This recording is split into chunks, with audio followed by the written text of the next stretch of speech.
Thank you. You may proceed with your statement this morning.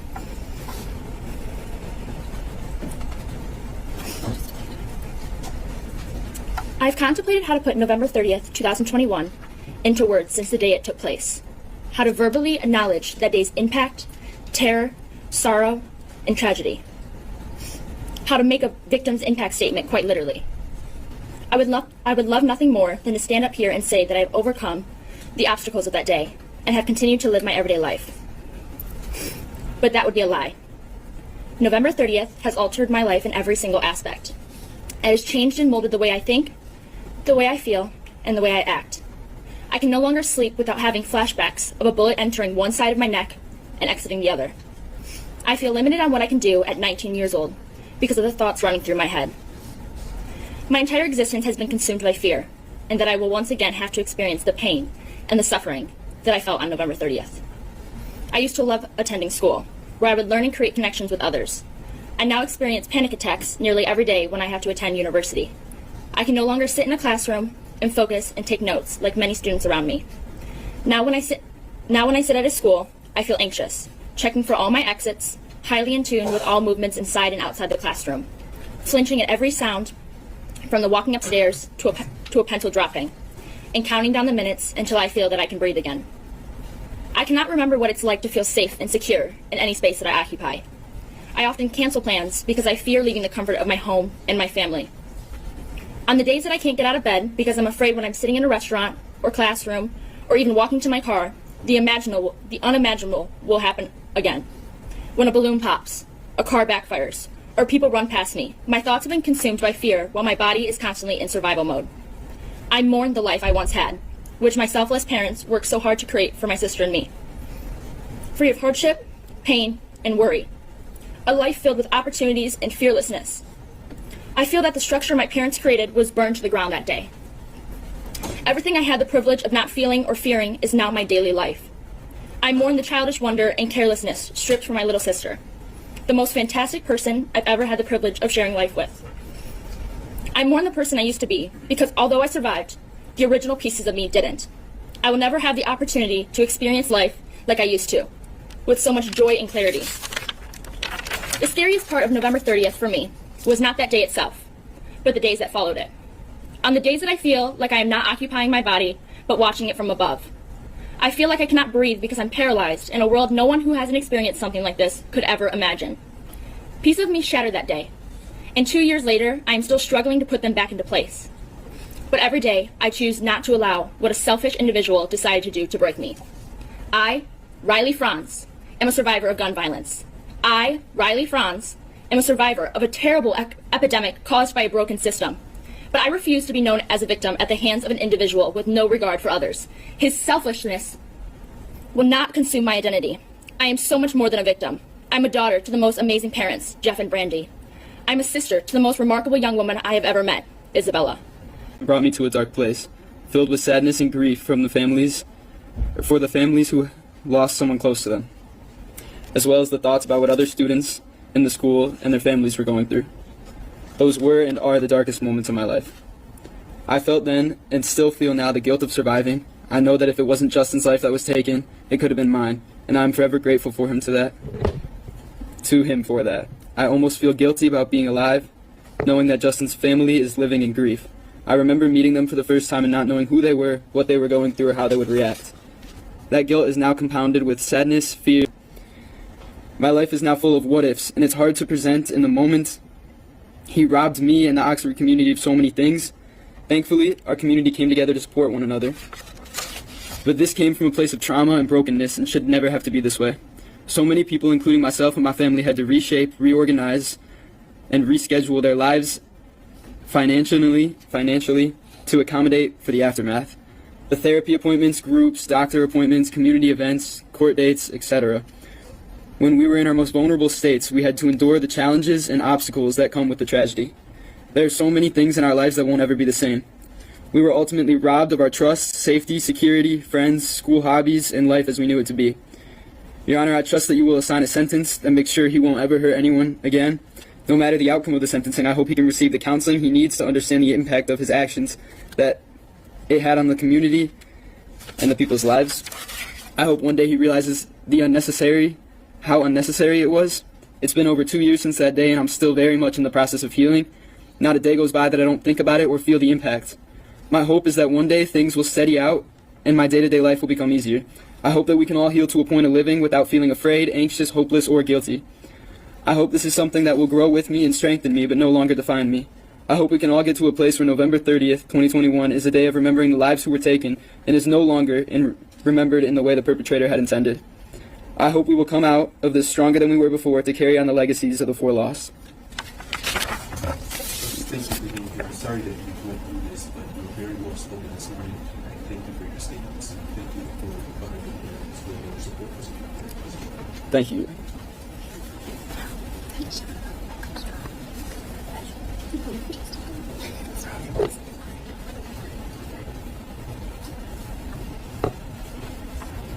We have a minor next as well. Thank you. There is a minor, so please stand up before the next meeting.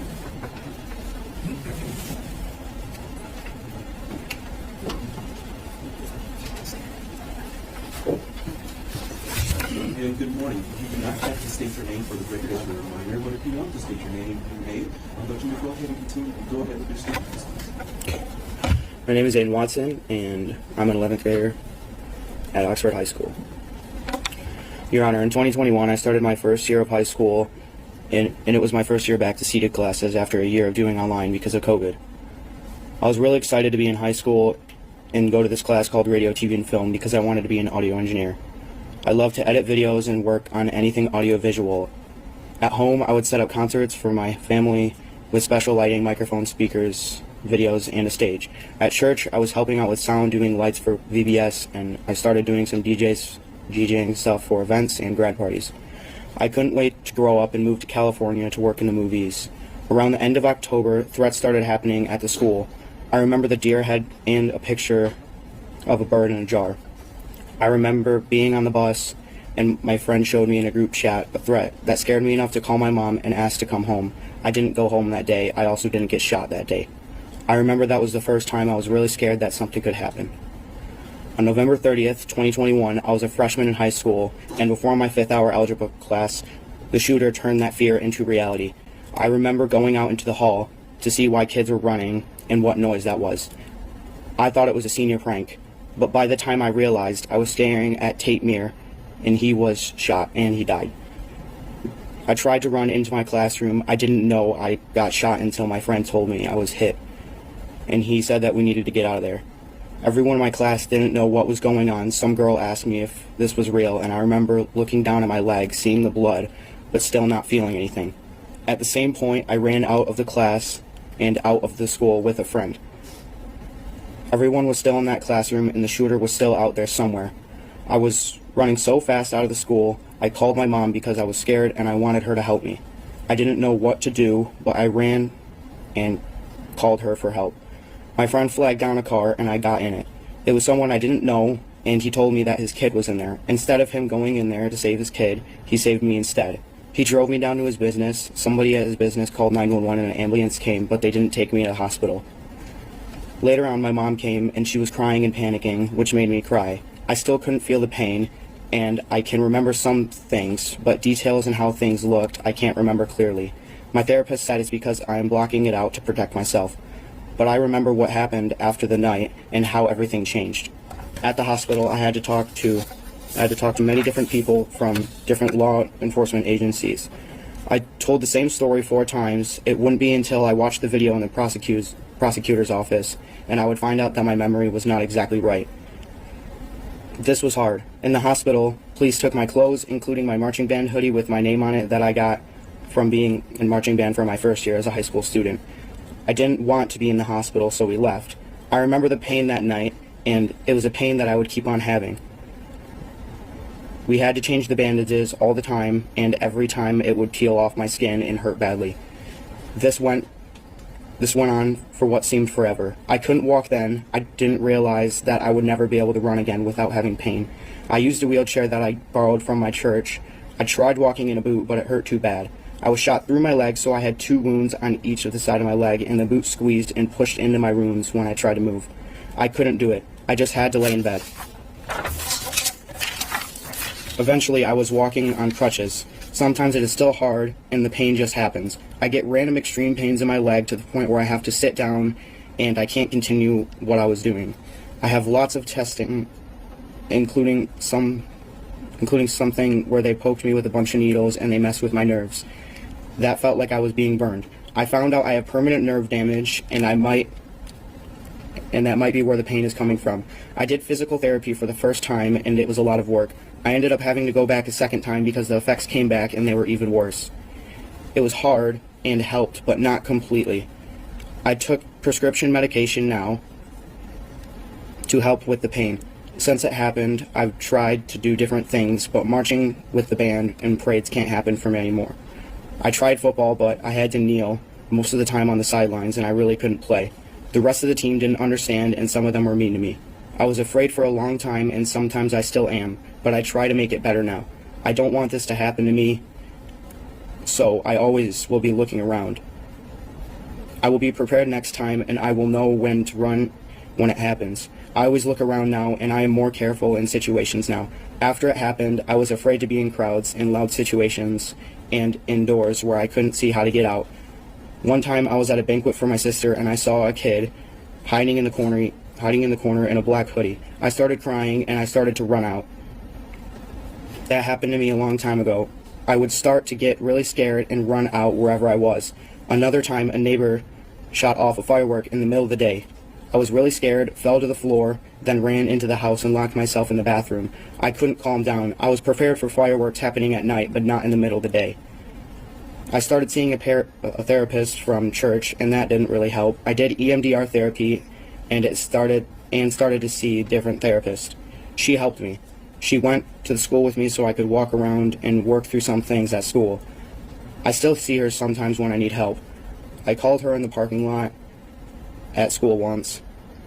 This was probably a year after it happened. That year, though, I never went back to the school alone. I remember when everyone went back and I couldn't do it.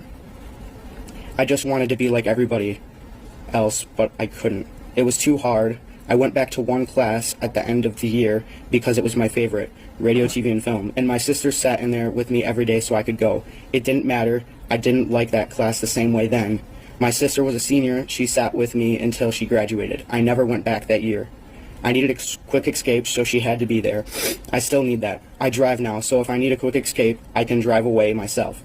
My friends don't understand why I was different then and why I couldn't do what I used to do both physically and mentally. I couldn't sleep for the longest time. I can only sleep with music now. I kept hearing gunshots and they wouldn't go away. There was more, but this is good enough. The day it happened, I was supposed to get in the water for the first time for the swim team. I was also supposed to have my last day of driver's training. When it happened, everything changed for me and everyone else. Before the shooting, I was a freshman in high school, in marching band, taking driver's training, looking forward to everything. I wanted so much that I know I can't have now. I don't like the same things the way I did. I'm worried about everything all the time now, and it makes me think about what I need to do and what I can do. I don't want to go live far away as an adult and have a job to where there's lots of people and noise. I can't do that anymore. He has basically ruined the rest of my life.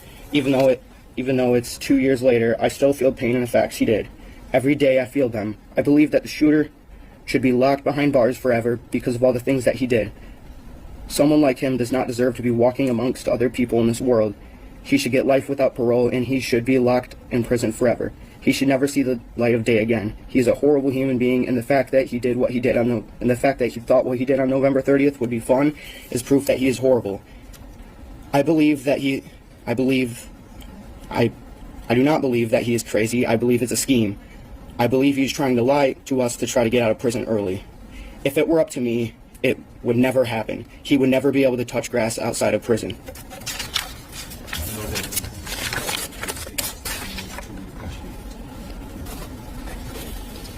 With it, we're going to take 5. Just after he exits the main coach.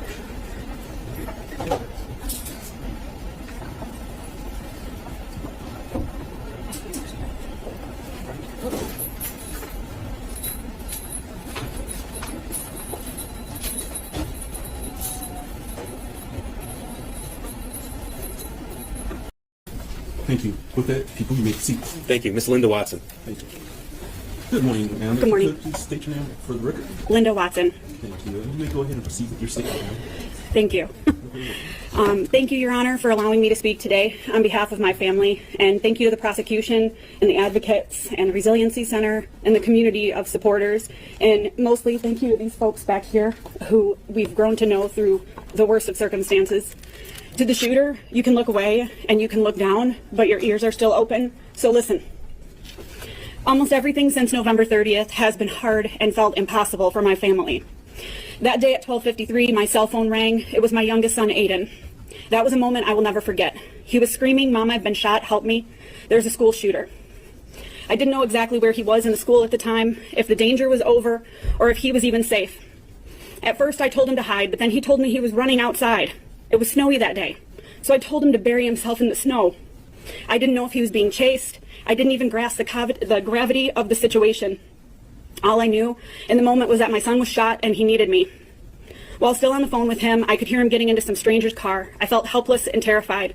I didn't know if my son just went from one dangerous situation to another. I didn't know how badly he was hurt, where he was shot. I was trying to figure out where he was going, and I couldn't find the business on Google that the man was driving him to. Everything seemed to be going in slow motion.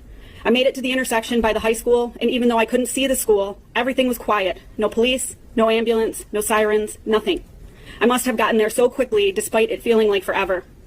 I just sat there trying to figure out where Aiden was. He wasn't on the phone anymore. I called my husband screaming that Aiden had been shot, and then I hung up the phone. I didn't even tell him Aiden was okay because I didn't know Aiden was okay. I called my other two kids. My oldest was driving home. He was safe. My daughter was a senior at Oxford that year. I couldn't remember if she was in school that day or if she was off-site on another class. She was safe. Even though it was only minutes, it felt like a lifetime before I found Aiden.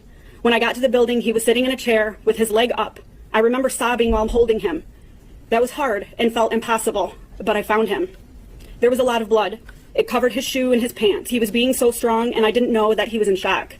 EMTs were suddenly there, though. I think they arrived after I did, but I can't remember. I could hear calls coming in on the EMT's radio, increasing in frequency and intensity more and more. They wrapped his leg and directed me to take him to the hospital in Pontiac, telling me that they had to leave because there was a great need at the high school. I still didn't know the extent of what was happening at the high school. All I knew is that they were leaving and my son had been shot. That was hard and felt impossible. But together with the people at the business, we put Aiden on an office chair that had wheels, and we rolled him to the car. By the time we got to Lapeer Road, the quiet was gone. Every first responder from what seemed like everywhere was driving towards us. There were so many sirens, so many lights, so many first responders that traffic we were driving with kept stopping and pulling over. We kept having to stop. I can't remember when I started to scream, but at some point I was screaming and driving around traffic on the shoulder, zigzagging in and out of traffic. I didn't know if we would get pulled over, and I think I almost hoped we would so they would get him to the hospital faster. I kept thinking I wasn't going to make it, and at one point I couldn't see through the tears. That's when Aiden started to comfort me. That's my boy, my sweet, sincere, loving boy who always looks out for his family. He had been shot, was bleeding through the wrap onto the dashboard, trying to hold his leg up, and he was just trying to make sure I was okay. I wish I could say that was the last time I lost it like that, but it wasn't. I wish I could say that my boy stayed the same sweet child that he was that day. But shock wears off and trauma sets in and people change. Seeing that happen to your child is hard, and it's impossible to work through, but we keep trying. We made it to the hospital. Doctors came from everywhere and swarmed him. They brought an x-ray machine to him. He was repeatedly questioned, had a police officer stationed at his bed. There were two other kids right by Aiden from Oxford, one boy sitting in his bed alone, holding his face, bleeding. Then his mom arrived. I didn't know her, but I know her now. I would learn all of their names, those that died and those that were injured. I would meet their parents in court and in other ways. We would go through this hell together, yet still feel so alone. We would cry together, advocate together, try sometimes in vain to make anything better that we could. This is hard and feels impossible, but we don't give up. While we were in the hospital, we were getting texts and calls. We learned really what happened. Hana, Madisyn, and Tate didn't make it that day. The following day, Justin lost his life in the same hospital we took Aiden to. It was hard to learn about and felt impossible to comprehend, but it was the beginning of our new reality. And though I knew what had happened then, I wasn't prepared for how things would be and how hard they would be and how everything would change for us. That night, no one slept but Aiden. We were on alert to watch for compartment syndrome and learning how to tend to his wounds and changing his bandages. I cried all night. Aiden slept with pain medication, and the next morning I was so grateful when he woke up. I put my head on his chest just to hear his heartbeat, grateful he was alive because some parents didn't have that the next morning. He bled through the bandages and the wrap onto the pillow that was propping up his leg that first night. It wouldn't be the last time something like that happened either. It became common to have his clothes, pillows, blankets, and sheets stained. 47 days after my son was shot, both wounds finally scabbed over, though we did have some breakthrough bleeding. Before the bleeding stopped, however, black discharge from the burn of the bullet, blood from his wound, and yellow pus and fluid would ooze from his wounds. We were instructed to do something called a wet to dry bandage, changing it 3 times a day. Every time we changed it, when we pulled it off, no matter how slowly we did it, the method we tried, the type of sterile pads we used, it removed his skin, made him bleed, and caused him pain over and over again. I used to have to cut sterile pads in half because we didn't have enough due to all the bleeding and the drainage.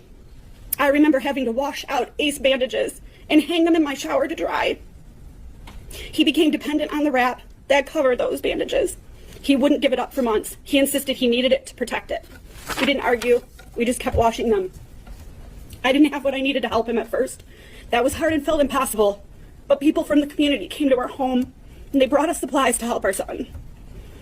He needed help getting to the toilet and bathing. He couldn't walk, and he couldn't get the wound or the bandage wet. It was like a return to infancy. But now washing my son in a medical chair instead of a baby bath. I also had to give his foot and leg sponge baths. His skin started to flake, callus, change colors between the wounds. Even though it caused him so much pain, we had to properly clean the space between the wounds to prevent infection.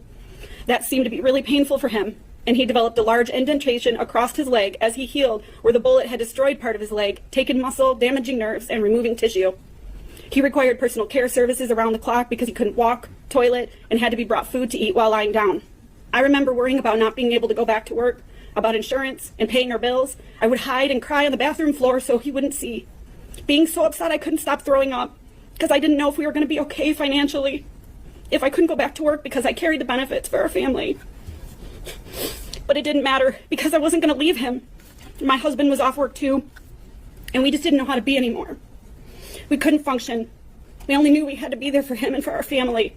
That was hard and it felt impossible, but we took care of each other because that's what family does. That's what good parents do. I remember how our family was before this, though. Everything we had to do since this, how it weighed on us, how it changed us. I wouldn't describe myself as a helicopter parent before, but definitely an involved parent. Now I'm always afraid of losing Aiden and my other kids. I'm overprotective, worried, and I can't let go. I'm definitely a helicopter parent now. When Aiden was ready to start being around other people, one of his siblings would go with him. My other son could blend better at an all-kids support group than adults. Aiden tried to go once, but he couldn't go back. It was too hard. When Aiden tried to go back to school just to see how it was, you just heard from him. My daughter would go with him. She audited a class with him she wasn't registered in for the entire rest of the year before she graduated so he could go. Most days he couldn't make it anyway. Even as he progressed and we made it to the summer after the shooting, after my daughter had graduated, she went with him to band camp. It helped Aiden, but he didn't make it through band camp either. He called me crying in pain and he was scared. I ended up with him, bringing him Vicodin and a scooter so he could get around. That was hard and felt impossible, but his siblings were there for him when he needed him, and we modified things to make it through. He had his first panic attack at his grandma's house the Christmas after the shooting. It was the first, but it wouldn't be the last. And honestly, at this point, I've lost count. Like when we were shopping in IKEA almost a year after the shooting, and he said, "I gotta get out of here," because he felt trapped and started to have a panic attack. Or when an unexpected and loud firework on a July afternoon sent him rushing into the house, crying and angry, where he sat on the floor. He was so mad because he had made it through fireworks just the day before. But you see, those are the ones he prepared for. That was hard and felt impossible, but that is what we must do now. Lots and lots of preparation to get through anything. Though you cannot prepare for everything, like when a balloon popped at a sporting event and we had to leave over a year later after the shooting. At one point, we had to stay in a hotel because construction noise, such as nail guns, sounds too much like real guns. Every time we learned a new trigger, we had to develop a new plan. We were and always are in crisis management mode. He used to have terrible nightmares and hear gunshots that weren't there when he was awake. Noises are hard, but absolute silence was impossible. So we bought special headphones he could sleep in and a music subscription. It didn't take it away when he was awake, but it did help him sleep. Something that stands out like it was yesterday is the look on his face when he tried to run for the first time. When he realized he couldn't do it, the pain was too much and it stopped him. I remember how confused he was at first. It was devastating to see his realization, his pain and sadness simultaneously. That was so hard and definitely felt impossible. But he's done so much work in PT since then to get where he is now, yet he still is not where he should be if it never happened. Aiden still doesn't go to high school for a full day 2 years later. He's never been able to work back up to that. The year after the shooting, after his sister graduated, he didn't have her to be with him.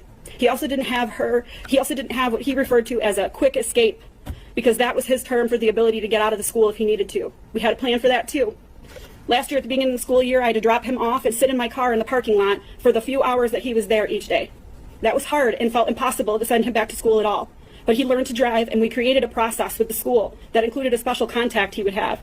He had to get special permission for the times he just had to run out of the school because he couldn't take it. A panic attack would set in, embarrassment would happen, and then he would just run out. Even with the process, the accommodations, and the planning, still some staff and some of his peers don't get it. They're either clueless, not informed, don't care, or are indifferent. But they don't understand how hard and impossible everything is most days for Aiden. They don't understand all the thought, planning, effort that goes into trying to make just a portion of the school day work for him. Aiden's been questioned by school staff, asked to provide doctor's notes to validate not being able to do something. He's been harassed and bullied by students who don't understand that Aiden has an accommodation and not an unfair advantage. They don't understand that all Aiden ever wants is to feel normal and do everything everyone else can just the way they do it, but he can't anymore. This is very hard and continues to feel impossible. But we keep adjusting the process and the plans. We keep having the hard conversations with staff and students that should know better, but this is our life now and not theirs. So I don't know if they will ever understand. As parents, we've had to stand in front of the school board, the Senate, connect to politicians, beg them all for help, to do what's right, to get answers, to do something to help, only to get backlash and be outcasted by a portion of our community we once loved. We try to put our anger into something good, advocate for change, but it doesn't help. We lost parts of our community because people don't understand and are callous, seeing our attempts at advocacy as it stands against who they are. People meanwhile, but they don't understand that their words can be hurtful to Aiden and our family. We've been told we are the lucky ones, that we need to stop being negative, be grateful he is alive, and we are. But hearing, you just need to get over it already. You haven't moved on yet? It was just his leg. You are carrying around an offense that isn't yours, and even, maybe this isn't the place for you anymore, by the former superintendent. Just starts to weigh on you after a certain amount of time. Especially when all you're trying to do is heal your son and your family. Going out into the community, we're confronted with people staring, pointing, whispering, and many strangers boldly trying to talk about things with no consideration for how it hurts us or our son. We've even had people try to exploit a relationship with our family or our son to benefit off of the trauma. It made us feel like we couldn't leave our home, we couldn't trust, we felt like prisoners after a while. We shouldn't feel like a prisoner. This was hard and felt impossible. So we make plans to move. I'm not sure I would have gotten through any day without crying if it wasn't for medication, which is something I've never had to do before. I've also lost count of the number of times a doctor has told my husband and I that something medically that's going on with us is directly attributed to stress. I used to think I was a strong person, but I've struggled with everything, and I cry so easily now. I can barely get through this. I have tremendous guilt because before the shooting, when threats were being reported, Aiden asked me if he could stay home from school, and I told him he was safe, and he was not. I essentially lied to my son, and then he was shot. I carry that with me now. That's hard, and it feels impossible, but we have to take care of ourselves to take care of him. Physically, Aiden still has trouble with mobility, walking, running. He tries to always push through the pain so he could do everything that he's ever wanted to do. He got stronger and had to relearn how to walk evenly to prevent additional pain happening in other areas of his body due to body mechanics. He has nerve damage and inflammation that causes pain all the time. The pain that at 2 years post-incident, per the doctors, will be as good as it gets now. We hope they are wrong. He takes prescription pain medication on a regular basis. He wears compression when he knows he'll be on his feet for a long time. Different recommendations for treatment have been more hurtful than helpful, like gabapentin and a TENS machine that sent him screaming, crying to the ground. When he knows he cannot do things, he just has to miss school or activities, and when he tries to do things and figures out he cannot, he just sits or kneels, often facing ridicule from a lack of understanding. Mentally, Aiden still has work he's doing. Every time there's another shooting, it's a setback. Every time there's another threat, it's a setback. When Aiden's older brother was at MSU in February of 23, we received an alert from an active shooter on campus. Aiden started texting his brother, telling him how to survive a school shooting. After that, it was hard again. Aiden struggled with going back to school again, and that happens anytime something happens. I recognize the attendance secretary at the school just by her voice now, and when I call him out of school, I'm not even sure I need to say who I am anymore. She just knows who we are and why we're calling. We can't move on like the rest of the world. We don't get to. Everything, no matter how hard, how big, how little it is, will always be more to us. I've had so many conversations with my son that no advice or preparation could help with. Like when Aiden was preparing to go back to school long after everyone else returned, we found him looking at bulletproof backpacks and clothing. He told us he planned to never be taken by surprise again, that he would be prepared. That is hard and felt impossible, but it is what it is.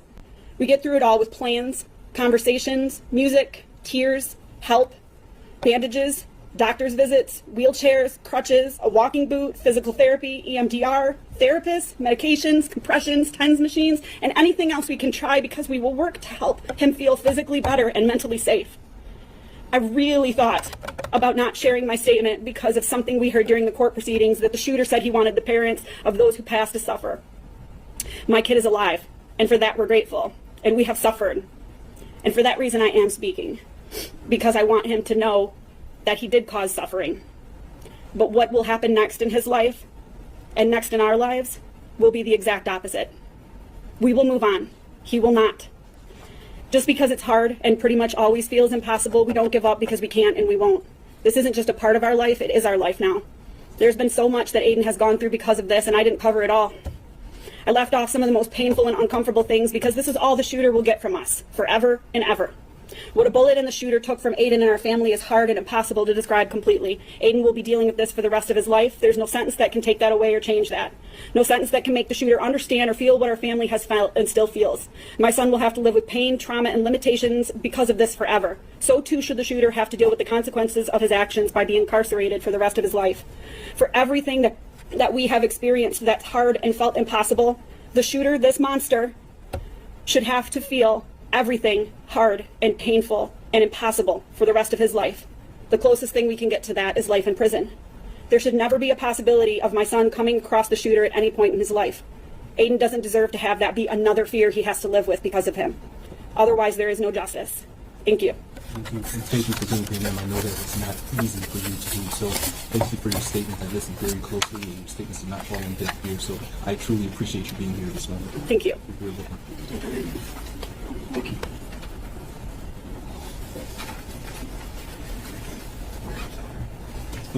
People. Thank you, Judge. Miss Liliana Alvarado. Thank you, and good morning, ma'am. If you could please state your name. Liliana Alvarado. Thank you, and good morning to you. You may go ahead and proceed with your statement. Okay.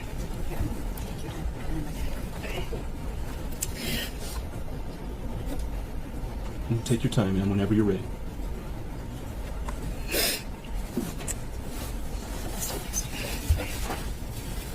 Tuesday, November 30th, 2021 is a day I will never forget. That day forever changed my life and my outlook on many things. It started out just like any other morning. Dropped my sister off at the high school. After I dropped my brother off at the doors at the middle school, then went to park. At the middle school, I waited for my best friend because she was always late and we always walked together. As we walked, we went to the middle school for mentorship for the Bully Busters. As we walked in, everybody was already in the library, sitting in a circle, laughing really loud. We asked what was so funny because we were so lost. That's when Tate showed us his phone of drafts fighting. He was laughing so hard. Soon after, we went and taught 6th graders our lesson. And then after that, I went back to Oxford High School and continued my day not knowing what I was walking into. Within 4 hours, I would be running for my life, fighting and praying to walk back out. It changed everything. I used to not be scared to go to school, the store, get my nails done, take my dog on a walk, go to the gym, just daily things I would normally do. But today, anywhere but home, I'm scared of the possible outcome. I'm scared of the outcomes that may happen. I'm always ready for something to happen. Growing up, I was always outgoing and down for whatever as long as we had fun, and now I feel like I'm restricted on what I can do because of the fear I developed after the incident.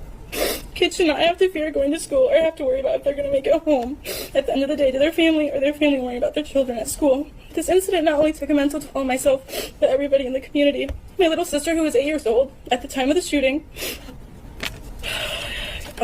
can't go to school in person anymore because of her constant anxiety. How is that fair? Anytime I'm out, I always scan the room for the nearest exit, and if the room doesn't have an exit, I typically don't go. I always watch everybody's body language, and after a while, that also has a toll on my mental health. I remember a couple nights after the shooting happened, I couldn't sleep in my room by myself because every little sound I heard felt like it was happening again. I had to go to therapy and learn to deal with anxiety and being okay even when I wasn't okay, and I still struggle with that today. When I go home for break from school, I'm excited to see my friends and family, but whenever I come back to Oxford, I can still remember everything. It's an instant reminder. To this day, I can still hear gunshots and sirens. It's even to the point when I see sirens, sometimes I have a full-on panic attack. Mental health is a big thing that shouldn't be looked past. Life shouldn't be like this for anybody, but especially kids or teenagers. School should be a safe spot to go and get our education, not to run from bullets or develop fear and constant anxiety. So, Judge, as we move forward, I pray this disgusting, filthy human being gets life without parole. Thank you all for listening to me. Thank you, and thank you for your strength and courage in speaking here in court this now afternoon. So thank you for being here. Thank you. You're very welcome.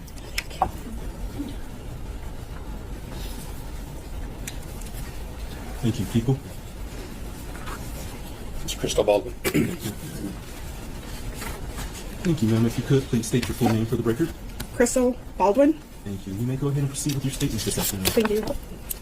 To the Honorable K. Rowe. First off, my name is Crystal Baldwin. I am the mother of Madisyn Baldwin, who was a freshman and present in Oxford High School on November 30th, 2021. He was in room 256. I will never forget the moment my husband told me that my son had texted saying somebody was shooting in the school. At first, my husband thought it was a joke.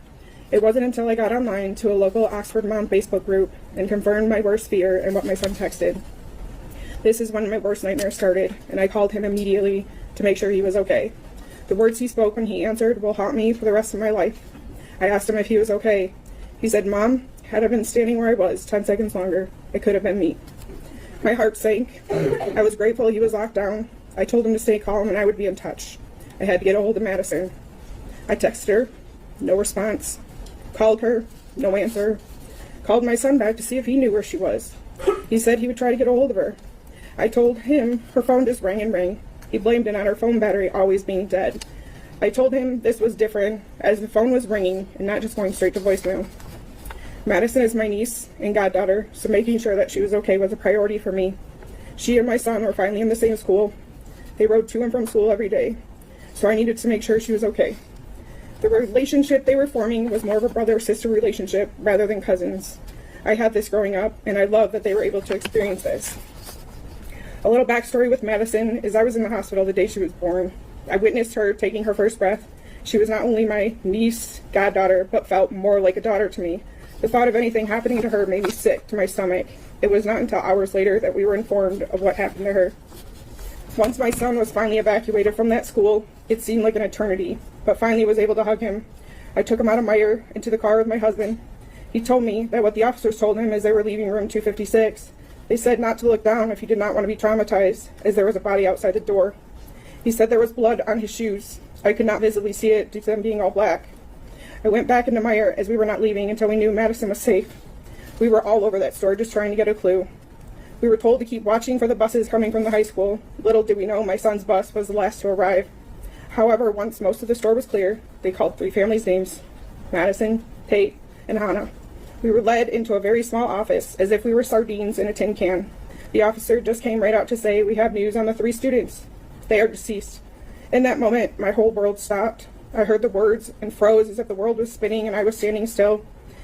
Then came the cries and screaming from Madisyn's parents. The father of another student punched through the clock on the wall and continued to punch all the way down the wall until he was on the floor. I knew I was needed, so tried to comfort where I could in disbelief that this was, in fact, a real-life nightmare. I had to then make phone calls to let people know, as we had so many people looking for Madisyn. Those were the worst phone calls I've ever had to make.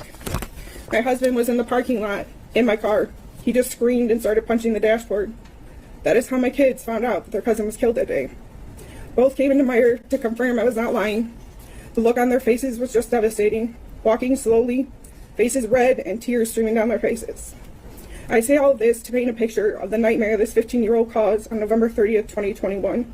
I had a freshman, Mason, starting his high school journey, a time where he should be enjoying the last 4 years of school before becoming an adult, trying to decide what he wants to do with his life. My niece, a senior, that should have been doing college visits and finalizing applications to these colleges. She knew what she wanted out of her life and what she was going to do once she graduated. She wanted to become a behavioral analyst and to study neuroscience, something she will never have the chance to do. No child should ever have to experience losing a cousin, friend, or daughter ever. Now here we are, almost 2 years later, and still dealing with the effects of what this person did. Last school year, my son missed close to 60 days of school and was barely passing his classes. My child was always A's and B's, but last year, D's and E's. I'm grateful he passed, but things should not be this way. The thought that the defendant can get his GED disgusts me. I feel he lost that privilege when he walked out of that bathroom and started shooting. My son will graduate. However, Madisyn never did. Matter of fact, I attended her graduation and witnessed her mother and father accept her diploma on her behalf. She should have walked that stage and accepted it herself. Her chair should have been her sitting there and not with a picture of her and a basket of flowers. Madisyn was one amazing human being. She is one that people should take after and aim to be like. She was artistic, funny, caring, compassionate, driven, and overall just great. She was a large piece of our family puzzle. Now that she is gone, our family is broken. There are no longer family get-togethers for Christmas, and very rarely for birthdays. There's a crater-sized hole in the family. The fact that she was killed 15 feet from the door my son was behind that day cuts me every time. I often think, what if? What if she would have ran and got behind door 256 with Mason? What if she ran out the doors to the outside that were mere feet from where she was found? Would the outcome have been different? Something we will never know. My son walked by a body that day, and I hoped for so long it was not Madisyn, since only her and Hana were the only ones that died in that hallway that day. It was not until months later we found out it was not her, but in fact Hana. Does not make the situation any less traumatic or sad, as no child, or anyone for that matter, should have to be subjected to seeing this. Months later, I found out the whole truth of what happened that day to Madisyn. She happened around the corner at the same time the defendant emerged from the bathroom, shooting. She ended up 15 feet roughly from where my son was. Had he been evacuated the opposite way, he would have walked past her and not known it. Sadly, as time passes and the defendant gets the attention and quote-unquote fame he so desperately wants, it pulls the focus off these 4 lives that were taken way too soon. Madisyn, Tate, Hana, and Justin. Criminals currently get treated better than the victims. The defendant needs to live in a cell for the rest of his natural-born life. With each breath he takes is one less than Madisyn gets to. The fact that he is even still here makes my blood boil. He took innocent lives, injured innocent people, terrorized innocent students, yet we get tablets and education privileges. I get it. We all have rights. What about Madisyn, Tate, Hana, and Justin's rights? Right to live? Right to be here? I cannot speak on behalf of the other 3 families, but I know what this whole nightmare did to ours. Our whole world crumbled that day, and we are still attempting to glue the pieces back together, which they will never fit the same. Madisyn will never get to fulfill her dreams of graduating, going to college, getting married, having kids, and just enjoying what life has to offer. She was slated to do great things, and please know that she would have done just that and so much more if she were still here. Why? Because the defendant took that from her. She was scared for her life, cowering down, covering her head, I'm sure just hoping he would keep walking and let her live. But no, the defendant had to execute her as if she was some kind of threat to him, which she was not, nor would she have ever been. Madisyn was the nicest person you would ever meet. If everyone aspired to be half the person she was, this world would be that much more of a happier place. She was a senior, as I stated before. She had only been in Oxford High School for 3 months as she transferred from Clarkston schools. She barely knew anyone. She was in the wrong place at the wrong time, which gives the defendant no right to execute a scared girl because he needs to, quote-unquote, teach a lesson. No right to shoot anyone for that matter. He obviously missed a lot of lessons in life, whether it's from his parents, peers, or teachers. There are a lot of people in this world that have been subjected to a less than desirable home life or set of circumstances, but you do not see them out shooting up their school. It seems from everything that has come out, the defendant planned for months, researched outcomes, notated response times, mapped exits, and openly accepted his fate of spending his life in prison. So I ask you, do you feel like a 15-year-old, now 17, that put so much time and effort into this attack deserves to ever step out of those prison walls one day? I do not care that he had lousy parents. Maybe his brain is not fully developed, but he knows the difference between right and wrong, yet he still followed through, knowing the consequences. Most people take these less than perfect situations and turn them into opportunities. The defendant chose the opposite path. He stated in his journal he was ready to spend the rest of his life in prison. I implore you to grant him his wish and sentence him with life without the possibility of parole. Thank you, ma'am, for being here, and thank you for sharing positive stories as it relates to your niece. I appreciate that. Thank you. Thank you.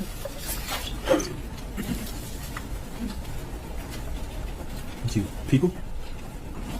If we have a minor next. Thank you. If we could, please not record the minor or photograph the minor.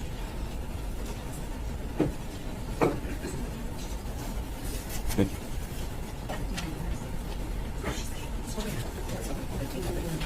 Thank you, and good morning. Because you're a minor, you do not have to say your name if you do not want to, but of course, if you wish to, you can go ahead and state your name.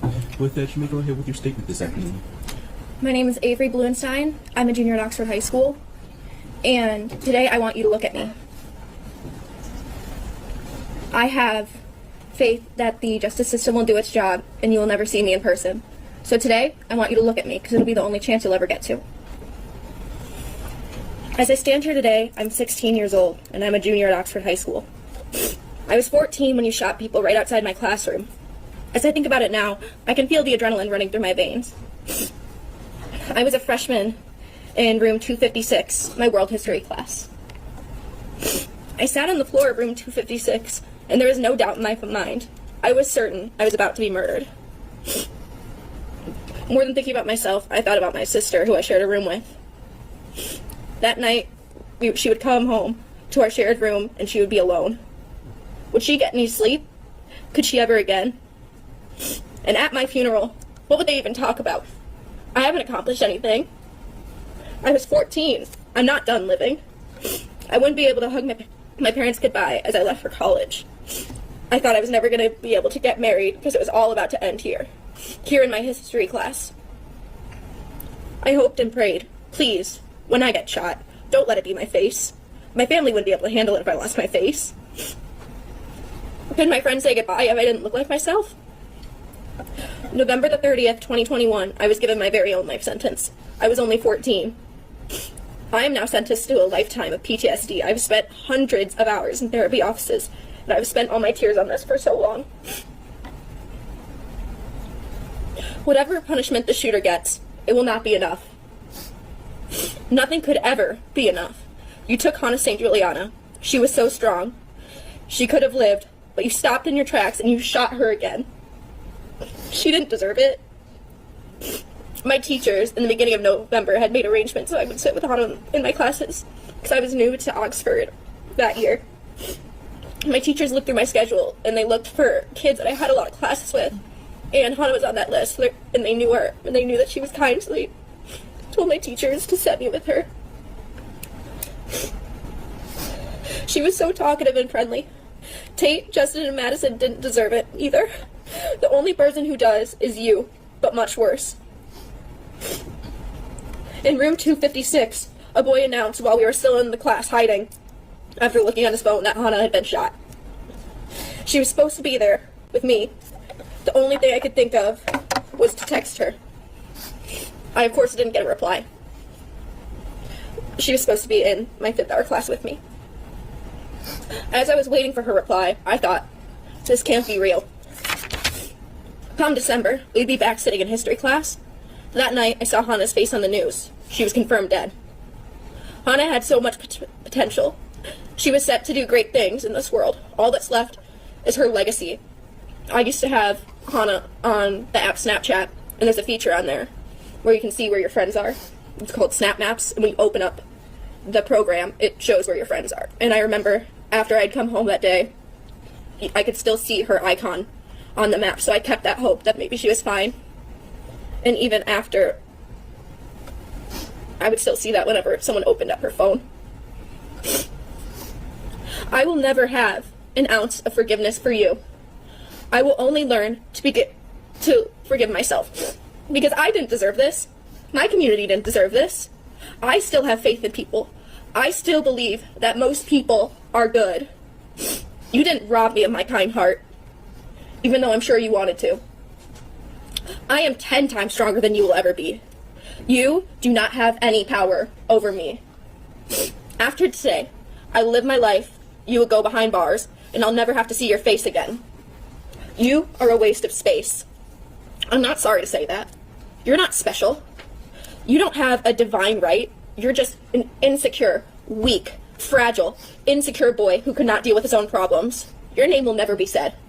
Now, the rest of us are left with the pieces, and I'm going to ask you one more time to please look at me. Thank you. Thank you, and thank you for being here and your courage to speak this afternoon. I Thank know you. it took a lot, so thank you. Thank you.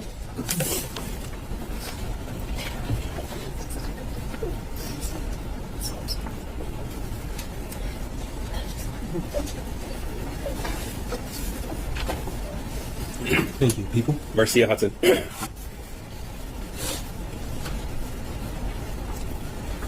Thank you. Good afternoon, ma'am. Would you could please state your name for the record? Yes, that's Marcia Hudson. Thank you. And Ms. Hudson, you may go ahead with your statement. Good afternoon, Judge Roll. I appreciate this opportunity to address the court. My name is Marcia Hudson, and I am the mother of 4 children, 2 of which were students at Oxford High School on November 30th, 2021. My daughter graduated from Oxford High School in June of 2022, and my son, a freshman during the 21-22 school year, is now a junior at Oxford High School. Before November 30th, 2021, my daughter would always wake up with a smile on her face. Cheerful, confident, optimistic, caring, and as reported by her teachers, often seen laughing with her friends, making TikTok videos in the hallway, and basking in the glow of what was starting off to be an amazing senior year. Life was finally getting back to normal, having just experienced a global pandemic, and her outlook was bright. Before November 30th, 2021, she loved attending football games with her friends, going to dances, playing soccer, planning events, and engaging in her studies. Life was good, as it should be when you are young and full of life. She was trusting of others, always ready to lend a helping hand, and was thrilled to be accepted into Miss Guess's mentoring class, for she truly cared about the well-being of everyone within the walls of Oxford High School.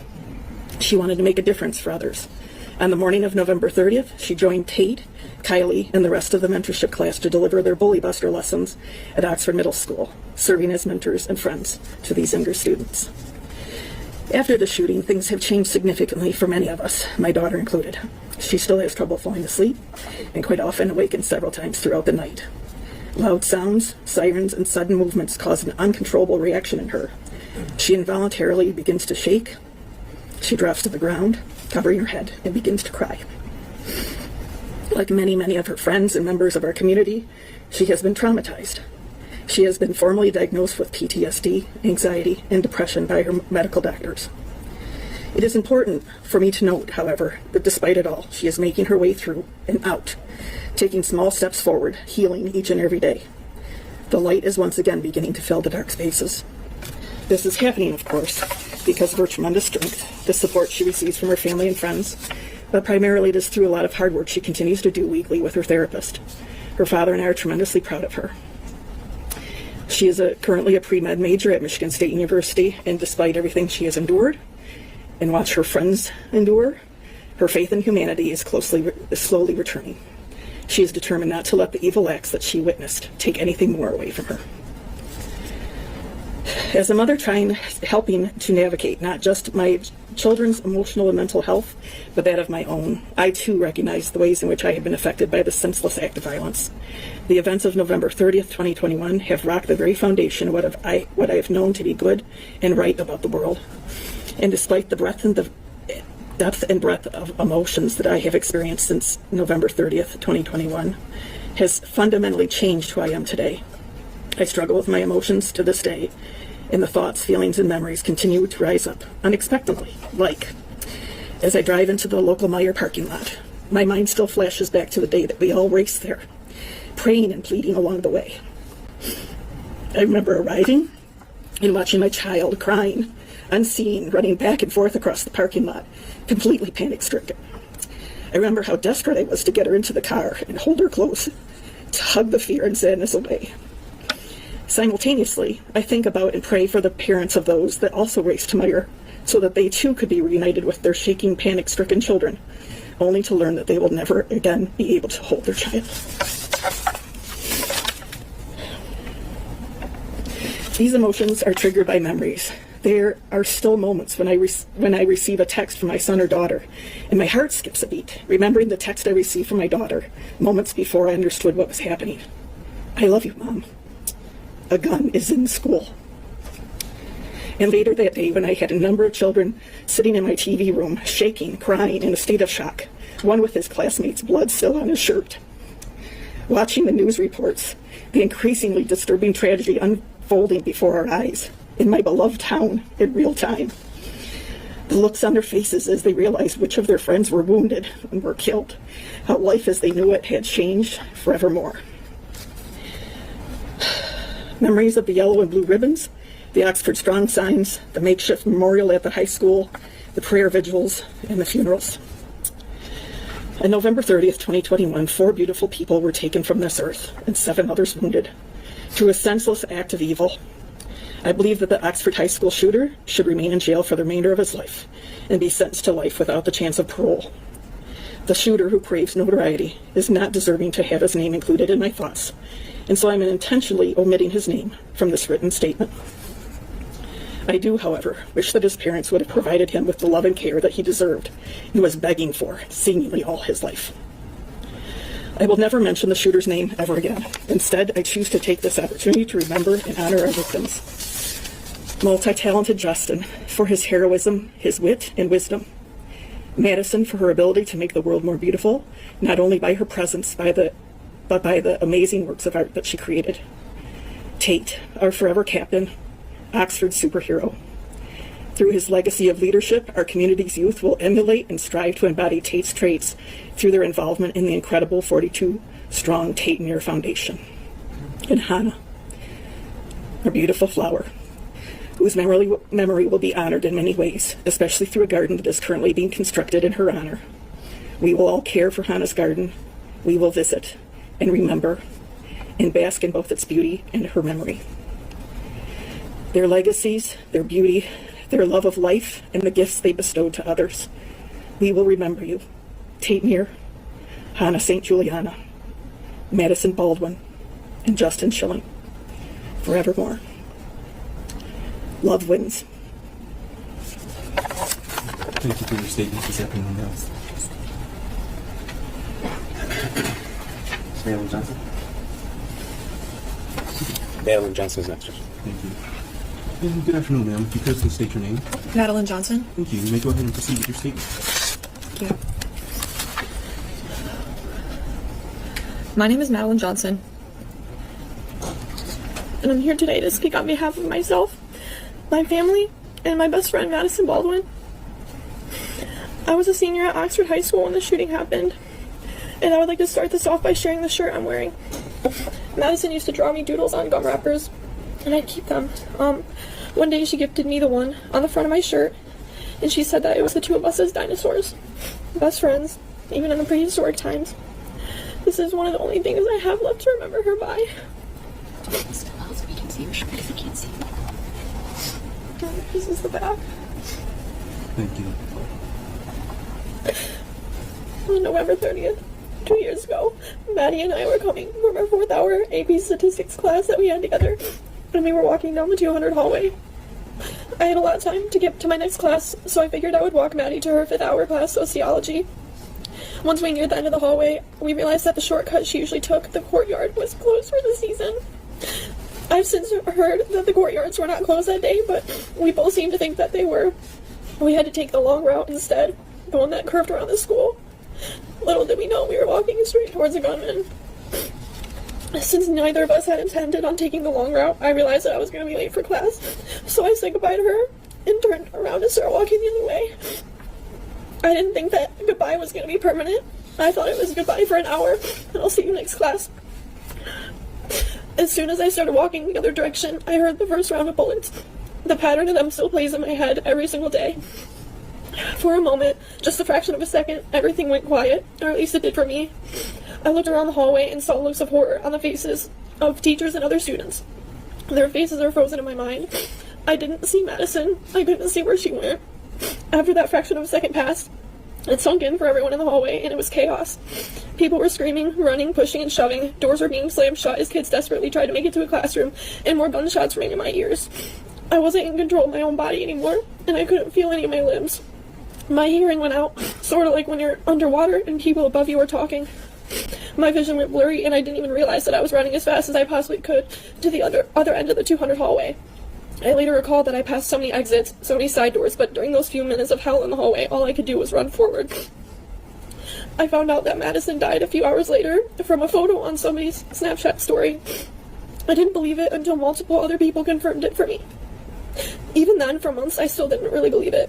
The moment it really sank in that she was gone forever was the day we had to go back to the high school. I sat in my ceramics class, our favorite class, and I watched as students poured through the door, and I waited for her to come sit at her seat right next to me, and I waited, and I finally realized that she was never coming. For a long time, I blamed myself. I should have continued to walk her to class because then maybe things would be different. I blamed those stupid courtyard doors for being locked on us because if we'd taken the shortcut, she would still be here. But now I realize where the blame truly lies, and it lies with that monster sitting over there who can't even look at me. My life has been nothing short of a complete and total mess for the past 2 years. I can't trust anybody anymore. I don't make friends. I can barely keep my current friends because I can't let anyone get close to me anymore. I can hardly attend my college classes. I can't go into rooms that only have one door. I can barely go to concerts, malls, and other crowded places. I can't fall asleep without waking up in a panic from nightmares, and the only place I truly feel safe is my bedroom. I used to be a nicer person. I used to be fearless.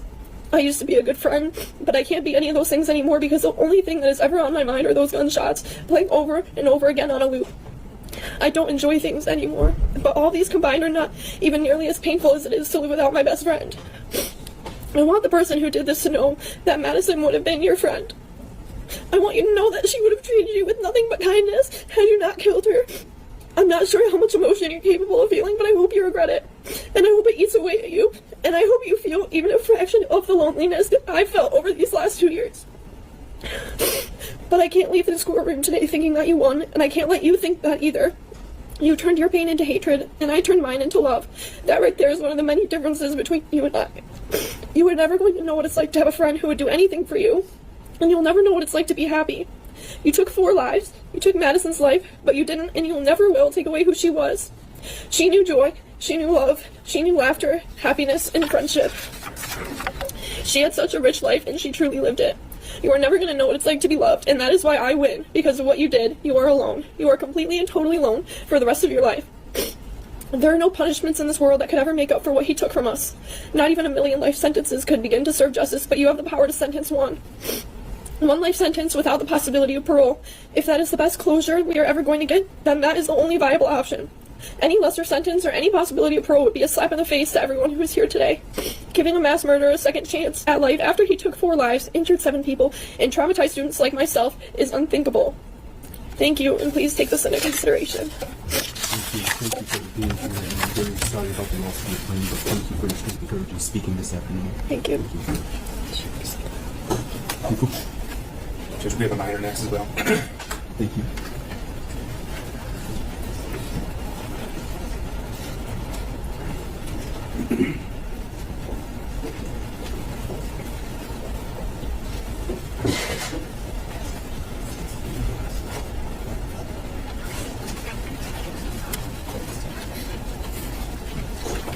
Thank you, and good afternoon to you. Because you're a minor, you don't have to say your name on the record if you do not want to, but of course, if you want to, you may go ahead and state your name. With that, you may go ahead and proceed with your statement this afternoon. Thank you, Your Honor. Hello, Your Honor. I'm a survivor. My name's Madisyn Baldwin. I was an Oxford High School freshman when this tragedy occurred. Before this happened on November 30th, I was living my childhood out doing what I loved and being oblivious to the world around me and all its bad things. Before this day, I have never seen or heard a gun in person or violence around me. My life was basically perfect, but all of that went away fast. A week before Thanksgiving, there was a threat of a shooting. It was false, but I seen the defendant in the hallway, and I had a bad feeling about him, that he was dangerous.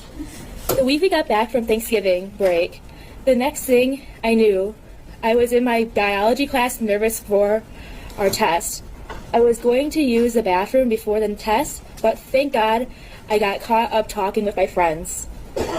All of a sudden, in the middle of our conversation, I heard 3 bangs. At first, I thought it was a fight on the fourth one. I recognized it was gunshots, and about 4 more followed. Me and my friend were near the door, and we hugged each other tight and ran to the corner. When we reached the corner, we kneeled down, hugging each other for dear life. It felt like slow motion. While our teacher was closing the door, I was thinking he was going to get into the room. Once the door was closed, I heard a few more shots. I noticed my phone was still on my desk across the room, and all I wanted was contact with my mom. That made me feel hopeless. It got me thinking I'm never going to see my family or parents again. That made my heart sink. My life was flashing before my eyes. I started crying. I wanted my mom. Luckily, my friend had her phone, and I was able to tell my mom I loved her. An hour of horror went by. Me and my classmates were crying and worried for our lives and our friends' lives. We were trying to figure out if our friends were okay. Finally, a police officer came in to rescue us. At that moment, I thought this all was a bad dream. When we finally came outside, the cool breeze hit my face, following the officer out to get searched. After I was searched, I called my grandma. because my parents were at work and I thought they would not be able to come pick me up for some reason. When I heard my grandma's voice, I broke down crying because I thought I would never hear her voice again. She reassured me. Then we got on the bus to Myre to reunite with our family. On the bus, my other grandma called me and told me my mom was on her way to Myre and she was offering her support. At Myre, I was finally able to be back in my mom's warm arms as we hugged more tightly than ever before. We finally arrived home and my dad greeted me with the biggest hug he has ever given me. He usually is an unemotional person. The rest of the night was filled with grief. The after effects on me was I could not sleep alone for weeks after this tragedy. I slept in my parents' room for the first week, and I don't usually sleep with my dog when my dog had to sleep with me. I also now always tell my family and my friends and my loved one multiple times a day I love them because I'm scared of losing them. I also still get nervous in crowded spaces because I'm scared I would not be able to escape. But all I am sensitive to is loud noises because it reminds me of that day. There's also been many more effects on me, but this has also impacted my family and my peers. My mom sometimes still cries when she is talking about that day because she was traumatized. She didn't know if I was okay or make it out alive. And my 7-year-old cousin asked me after if it would happen to her too, and it really broke my heart because a child should not have to worry about that because she's just a little kid and no one should ever have to worry about that. This also impacted the parents who lost their babies that were dear to their heart, and my heart just breaks for them. These kids who lost their lives are the most incredible human beings to ever walk this earth. They all had impacts on their community members. Hana, Tate, Madisyn, and Justin were kind beyond words, positive, and most importantly, cared for their peers in our community. There are some more meaningful traits about them that I admire.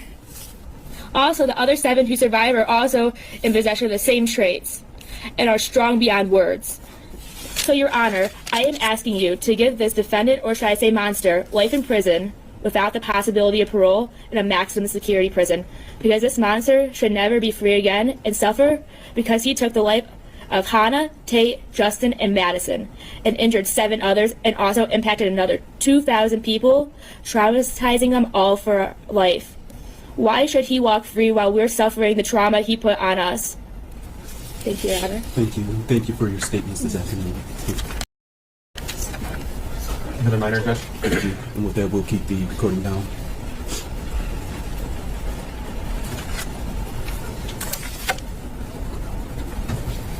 Thank you.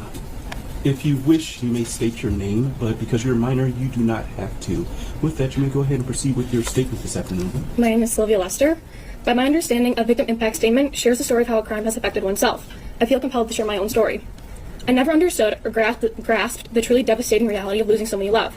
I still haven't grasped the concept, to be completely honest. The only coherent words that came out of my mouth when I received the phone call that my beautiful best friend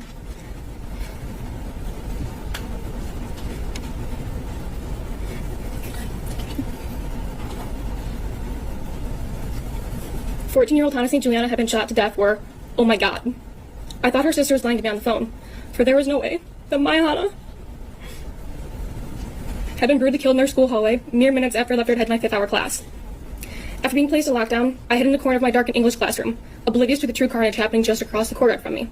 I can still feel the echoes of a classmate's hand clenched tightly in my own interlocked fingers. I can hear my blood rushing through my ears as I waited to experience the ring of a gunshot that would end my life.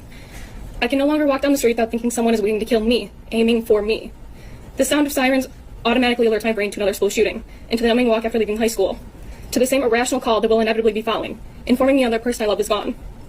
To the imagined portrayal of Hana bleeding out on the floor of our history hallway. This image will forever be stamped on the forefront of my mind. There are people that I now truly hate in this world. These types of people, in some way, take something from another. In a manner of speaking, they are thieves. Though, ironically, most thieves could return what they took if only they had the fortitude to do it.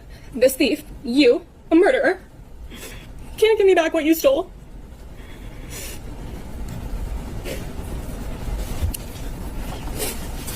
You stole my best friend. You stole my carefree laughter. You stole my Christmases. You stole my Tuesdays. You stole my New Year's. You stole my Friday night football games. You stole Hana's 15th birthday. You stole Hana's 16th birthday. You have stolen every single one of her birthdays. You stole my 16th birthday, along with my 17th and everyone following it. You stole my ability to live life without the crushing fear of being killed at any given moment. You stole my love of school. You stole the love I had for the naivety in people. You stole my trust in the innocuous people on the sidewalk. You stole the comfort of my room by leaving me petrified of the dark and the horrors that may be waiting in it, that may be lurking in it, waiting for me to let down my guard once again. You stole my dreams and turned them into recurring nightmares where my best friend bleeds out on the floor of our school. You made me into someone that I never would have recognized at 15. You took the girl that I was, tore her to shreds, and left her to find a way to suffer through every single day without the presence and loving friendship of Hana St. Juliana. It was asked in the Miller hearing if it was traumatizing to lose your best friend. You don't need an expert to tell you, you need only ask me. As was most likely predicted, the answer to that question is a resounding yes. Traumatized because I thought Hana would forever change her jewelry. Because I never thought I would have to be the one who would speak at a funeral, right after turning the young age of 15.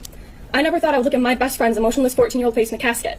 I never thought there would be a bed of flowers cushioning Hana's lifeless body as a freshman in high school. I never thought there would be the sound of bagpipes leading her enclosed body out of a church. I never thought there would be a week when Hana didn't have a new nail color. The reasons are endless to why it's traumatizing to lose a best friend. I thought we were allowed to be innocent as children.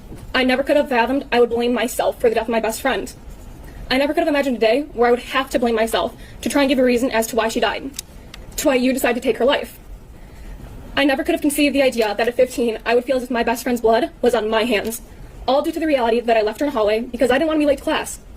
I convinced myself that if only we would have gone to the bathroom, Hana's life would have been spared and my happiness would be intact. We didn't get to be children for very long, for these aren't the thoughts any innocent child should mull over. The day Hana was killed, you left the shell of 15-year-old me, crying and shattered on a hardwood floor in the fetal position, encased in my own arms, with tear tracks that will forever be tattooed on my face as well as my heart. To this day, I'm convinced I'm still lying on that hardwood floor, rejecting the actuality that I live while Hana doesn't. You left Hana St. Juliana, my best friend, my person, lying dead on the floor in a pool of her own blood. On November 30th, you terrorized 1,800 students and teachers. You shot 6 offenseless students and 1 teacher. And ultimately, you killed Madisyn Baldwin, Justin Schilling, Tate Myre, and Hana St. Juliana. You should never, ever get the opportunity to steal from anyone else ever again in your entire life. You shouldn't have stolen from me. I shouldn't have to remember Hana for longer than I knew her. Hana's last words to me, in the middle of the school hallway, arms linked, held still together, were, "I'll call you later." I never got a call. Thank you. Thank you for being here, for your statements this afternoon. I'm very sorry for your loss of your friend. Thank you for your statements. Thank you, sir.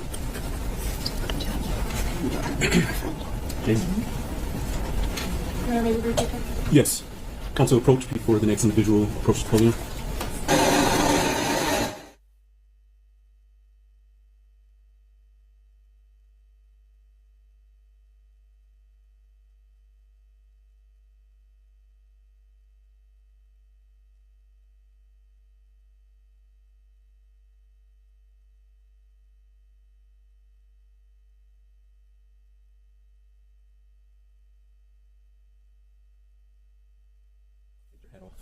Please remove your hat in courtroom. Thank you.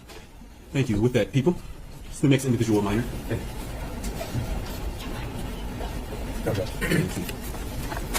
Thank you. And good afternoon. If you could please state your name for the record. Jace McCarthy. Thank you. And you may go ahead and proceed with your statement. To explain how I was affected, I would have to tell you that I feel like my mind is stuck in a Myre parking lot, which sounds silly. For most kids in Oxford, the Myre parking lot was viewed as a hangout spot, a place you would go to sit in a parking lot, wasting gas and talking about gossip or life problems. Strolling down aisles for hours trying to waste time before curfew. But most days I'm stuck in a Myre parking lot. A parking lot filled with my peers hugging each other, cameras everywhere with reporters shoving microphones in faces, asking questions we couldn't comprehend at the time, with police sirens flooding the streets in my senses, and helicopters flying overhead. I am still there. I can feel the concrete underneath my feet, the cold harsh wind still greets my face even in the warmest July heat. I am still as the world spins and my hindsight becomes blurred and hazy. I was coaxed into a state of shock for a long time. Some days I miss it, the feeling, the unknown, before it was real, when I was whole. When people started to come out and tell the world that they lost a piece of themselves that day, or they were looking for the person they were before the shooting, I didn't think I was a part of that group. Maybe I was taking it too literally, or maybe I wasn't aware enough to realize. I think for a long time I was walking around fractured and not knowing it. I didn't know when I lost that part of me. I still don't. Was it when I saw cop car after cop car from everywhere in the state? Was it before I saw 3 confirmed dead on the TV? Was it when I saw post after post of Madisyn's senior photo being used as a makeshift missing poster? Was it when the world stopped? My older brother came sobbed into my mother's arms. I can't remember a time he cried before that. I sat in a kitchen chair, confused, unsure what to do. So I left and walked to my room. Unfortunately, the walls weren't thick enough to prepare me for the words that came out of his mouth next. Nate's brother was shot. He was shot in the head, Mom. I felt time froze. I didn't know what to think. I didn't think I was hearing his words correctly. I was mixing up kids in my grade, scrambling for a name that I was clearly blanking out on. I remember staring blankly at my phone, hoping that it would somehow tell me magically what to do. No one tells you how to comfort someone after receiving news like that, so I stayed hidden in my room. Justin Schilling, someone my brother has known for years. The number on the TV screen felt more like a cruel weight that suffocated me. The number on the screen was real. Nothing screams real like a gurney outside the exit of your old chemistry class. I didn't sleep that night. I was hoping I would hear news about Justin. Calling friends of friends who knew something, I told my mom in the early morning hours that people were saying goodbyes. I didn't want to be the one to tell my older brother. Looking back, I'm sure he knew. By 9 a.m., Justin Schilling was trending on social media. Justin Schilling is dead. I went to vigils out of nonstop guilt. I kept every candle. They've been collecting dust in a senior memory box that I made 2 weeks before my senior year, with high hopes that I would hold things like good grades and grad cards turned into a gravesite of everything that embodies the 30th, from coping cards to Oxford strong mementos.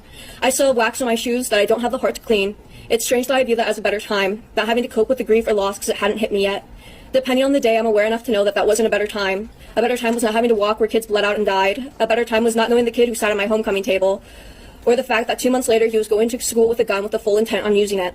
A better time was worrying about how I was going to pass my math class and not how fast I could put in a night lock. I haven't been able to go to college out of fear that I'll go through another school shooting. I've watched friends drop out. Every day I fear for my siblings who are still in school. I fear for my friends.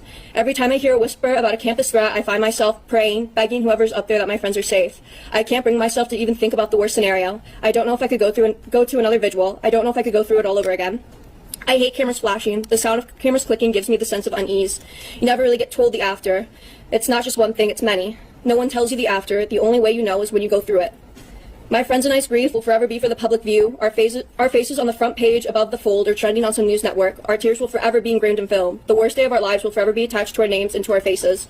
One quick search shows us at our absolute lowest and most vulnerable, and no matter how far I run, no matter where I go, I can never escape the everlasting fear that the 30th has instilled in me.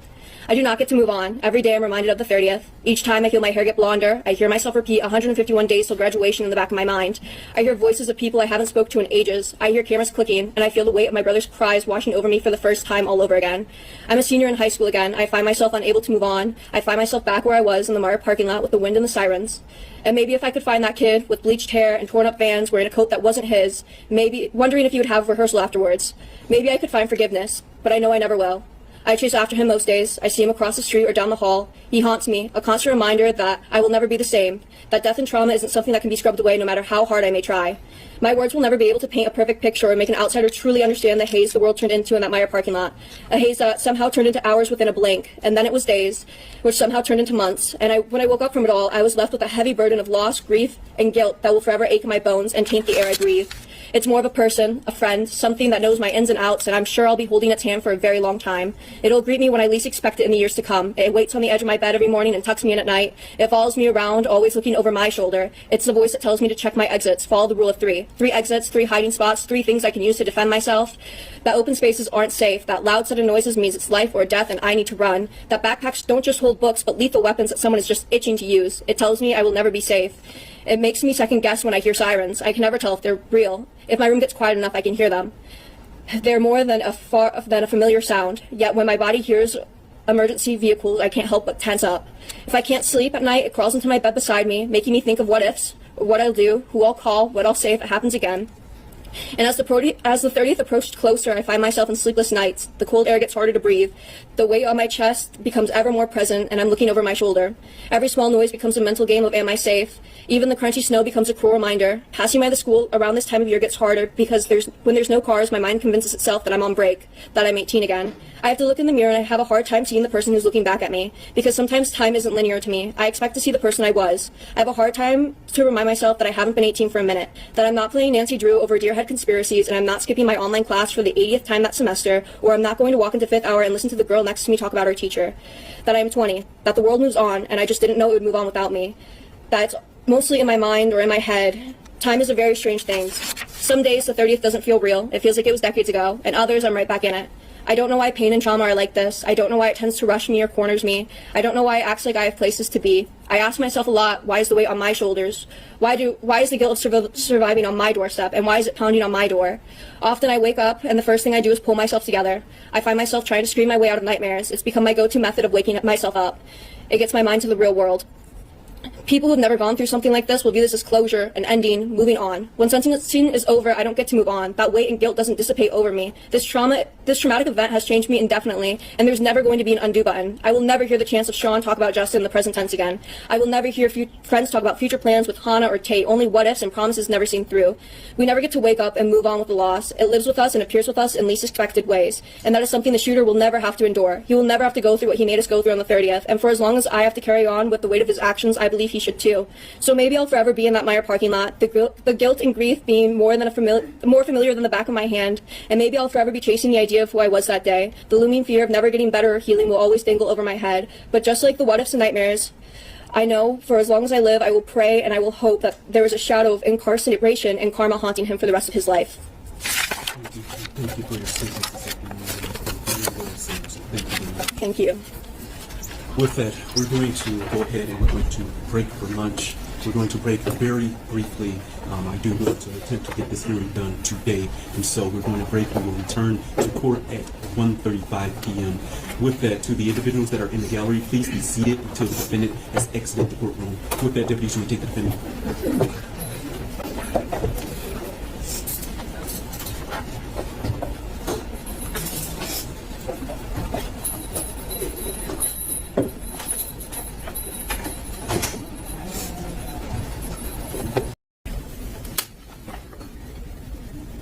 Your Honor, calling People versus Ethan Crumbley, case number 2022-279506, FC. Thank you. Appearances for the record. Karen McDonald on behalf of the people. Thank you. You may all be seated. Before we begin, I would note that the court is short the lunch period here to make sure that we can hopefully finish the proceedings this afternoon. If anyone needs to step out to eat additional food, the court will allow that. However, we need to conduct these proceedings efficiently and forthwith. And so, with that, people, you may call the next individual that wishes to speak. Thank you, Judge. Ms. Olivia McMillan. Thank you. Thank you, and good afternoon, ma'am. If you could please state your name. Olivia McMillan. Thank you. You may go ahead and proceed with your statement to the court. I've thought about what I might say for almost 2 years now at the time of writing this statement. I don't think I could ever put into words or will ever be able to put into words the emotions I've gone through since that cold, icy day of November 30th. Desperation, numbness, guilt, fear, grief, loss, anger, hopelessness, yearning, the list goes on. I don't even know where to start or how to start. Since 2018, at the young age of 13, I've feared school shootings. I observed the harsh realities of the Parkland shooting through Snapchat videos taken in classrooms as they were surrounded by their dead friends and peers. I was so fearful of this happening to myself, my friends, my classmates. I had vivid nightmares, took the drills and lessons in schools about what to do in these situations very seriously. I always knew where the nearest exit was, in a new room, building, choosing my seat carefully, and paying attention to who was around me in public. This was all before. But I entered high school, a new environment, new friends, new classes. Everyone talks about how wonderful high school is supposed to be, how it's supposed to be some of the most pivotal moments of your young life. I was lucky enough to make some friends who truly made it feel like these were the moments you live for. Justin Schilling was one of those friends. I've known Justin since the beginning of middle school. We rode the same bus. He was the last stop in the morning and the first stop in the afternoon. He had a big smile with these round cheeks and crooked teeth. We weren't anything more than acquaintances at the time. We had mutual friends, probably talked here and there on the bus, but there was nothing more than that. It wasn't until the beginning of our freshman year that our friendship started to flourish. He still had the same big smile and crooked teeth. He was such a light to be around. Always doing something to make you laugh, wishing you good luck on whatever sporting event you had going on, helping you with your homework, asking you about your day, the list goes on. I've been friends with Justin for well over 5 years now, and words will never be able to describe him. I can say how charming, funny, sarcastic, encouraging, and wise beyond his years he is, but these words only demonstrate an inkling of Justin and who he is. I had just walked into my AP statistics class around 12:49-ish. I remember I sat down, texting one of my friends, playfully complaining about one of our other friends that I had just seen in the hallway. Right then, my class heard shots. I looked directly at my teacher, and my brain was telling me it was a senior prank. Someone was slamming or banging on the lockers. It was something along those lines. My teacher was closing the door because she didn't want to deal with whatever prank was going on outside in the hallway. It was far from a prank. I don't know when my brain flipped and knew that I was in danger and began to move desks, tables, chairs, filing cabinets to barricade the door. I don't know when my brain told me to get someone to hand me my big metal water bottle just in case we needed to fight. I don't know when my brain told me to text my parents. And I don't know when my brain told me to text the group chat with 3 of my other best friends in it. But I did. I wanted to make sure they were okay. Justin was in that group chat. I sent a simple text, "Are you okay?" just asking if he and my other 2 friends were safe. The response we got still makes me sick to my stomach. Justin told us he was in the bathroom with the shooter, and the next text we got from him after was, quote unquote, "I love you guys." Little did I know that would be my last text I ever received from Justin. I didn't think he was dead. I really didn't. I believed he was going to be okay. From what I was being told, I knew it was most likely going to be a difficult recovery, but I believed for another 20 hours that he was going to be okay. I was planning on going to the hospital in a few days to visit Justin, hang out with him, and help him through this, just as he's always helped me with whatever I needed and whatever I was going through. The night after the shooting, I was sat in my room alone. There wasn't a future that didn't have Justin in it.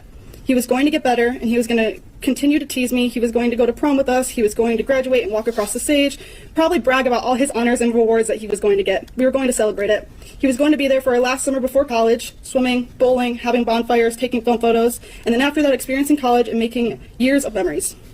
From the day I met Justin, I knew I wanted to be his friend. And as I got to know him, he became more than just a friend. He became family. I knew he was going to be in my life for years to come. I just didn't know it was only going to be as a memory. He wasn't able to finish his senior year. He wasn't able to go to prom or graduate. It was ripped from him all in one of the most horrific and gruesome ways possible. I dream of what could have been. I have vivid nightmares of what has happened and what could happen. If myself and my classmates were gunned down in our high school, what makes it any different from going to a grocery store or on the street or a coffee shop or a restaurant? There isn't a difference. I don't trust people anymore. Anyone walking by in a car sitting 2 seats over, I don't trust anyone in any circumstances. Noises, I wonder if it was a car. Why are there so many sirens? Was that a gunshot or just a bang of the dumpster, or the crash of metal? Or maybe a pop of an old banged up car driving by. Or at least that's what I hope. I try to lay down at night and escape the real world, but I can't. It's almost worse as I try to fall asleep. Sleep paralysis haunts my nights. All my fears and anxieties I've been pushed down throughout the day come full force in the most nights, paralyzing me in fear, not allowing me to sleep peacefully. Peacefulness never comes. I believe that the defendant should be given the maximum sentence, life without parole. I never want to see the defendant or hear about the defendant ever again. The defendant took the lives of Hana St, Juliana, Tate Myre, Madisyn Baldwin, and my best friend Justin Schilling. And they will never be able to experience the world, so why should the defendant?